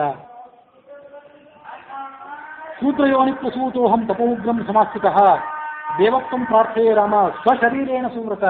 ಇದೇ ಶರೀರದಿಂದ ನನಗೆ ದೇವತ್ವ ಬೇಕು, ನಾನು ದೇವೇಂದ್ರನಾಗಬೇಕು, ಮಹಾದೇವನಾಗಬೇಕು ಅಂತ ಅವನಿಗೆ ದುಷ್ಟ ಅಪೇಕ್ಷೆ ಇತ್ತು. ದೇವಲೋಕ ಜಿಗೀಷಯ, ದೇವಲೋಕವನ್ನೇ ಗೆಲ್ಲಬೇಕಂತ ಹೋಗಿದ್ದ. ಅಥವಾ ಕೈಲಾಸ ಪದವಿ ಆತನಿಗೆ ಬೇಕಾಗಿತ್ತು. ಹಾಗಾಗಿ ಆತನನ್ನು ಕೊಲ್ಲಬೇಕಾಯಿತು. ಹೀಗೆ ವಾಲ್ಮೀಕಿ ರಾಮಾಯಣದ ಮತ್ತು ತಾತ್ಪರ್ಯ ನಿರ್ಣಯದ ಆನಂದ ರಾಮಾಯಣ ಇವುಗಳಲ್ಲಿ ಎಲ್ಲ ಕಡೆ ಬಂದಂಥ ನಿರ್ಣಯ ಏನಿದೆ, ಆ ನಿರ್ಣಯದ ಬೆಳಕಿನಲ್ಲಿ ಆ ಶಂಭುಕನ ವಧೆಯನ್ನು ಅರ್ಥ ಮಾಡ್ಕೊಳ್ಳೋದು. ಯಾವುದೋ ಒಂದು ಗ್ರಂಥವನ್ನು ಅರ್ಥ ಮಾಡ್ಕೊಳ್ಳೋದೇನಿದೆ ಅದು ಭಾರತೀಯ ಸಂಸ್ಕೃತಿಗೆ ಸಂಬಂಧಪಟ್ಟಂಥ ಗ್ರಂಥಗಳೇನಿವೆ ಅದು ಕಲುಷಿತವಾದದ್ದು. ಅದು ಯಾವುದೇ ತತ್ವಜ್ಞಾನವನ್ನು ಕೊಡಲಾರದು. ಟೀಕೆ ಮಾಡುವವನಿಗೂ ಕೊಡೋದಿಲ್ಲ, ಅದನ್ನು ಶ್ರವಣ ಮಾಡುವವನಿಗೂ ಕೊಡೋದಿಲ್ಲ. ಹೀಗೆ ನಿರ್ಣಯಾದಿ ಗ್ರಂಥಗಳ ಬೆಳಕಿನಲ್ಲಿ ಅದನ್ನು ಅರ್ಥ ಮಾಡ್ಕೊಳ್ಬೇಕು ಅಂತ ನಾವಲ್ಲಿಗೆ ಇವತ್ತಿನ ಕಥೆಯಿಂದ ಮುಕ್ತಾಯ ಆಗಿದೆ.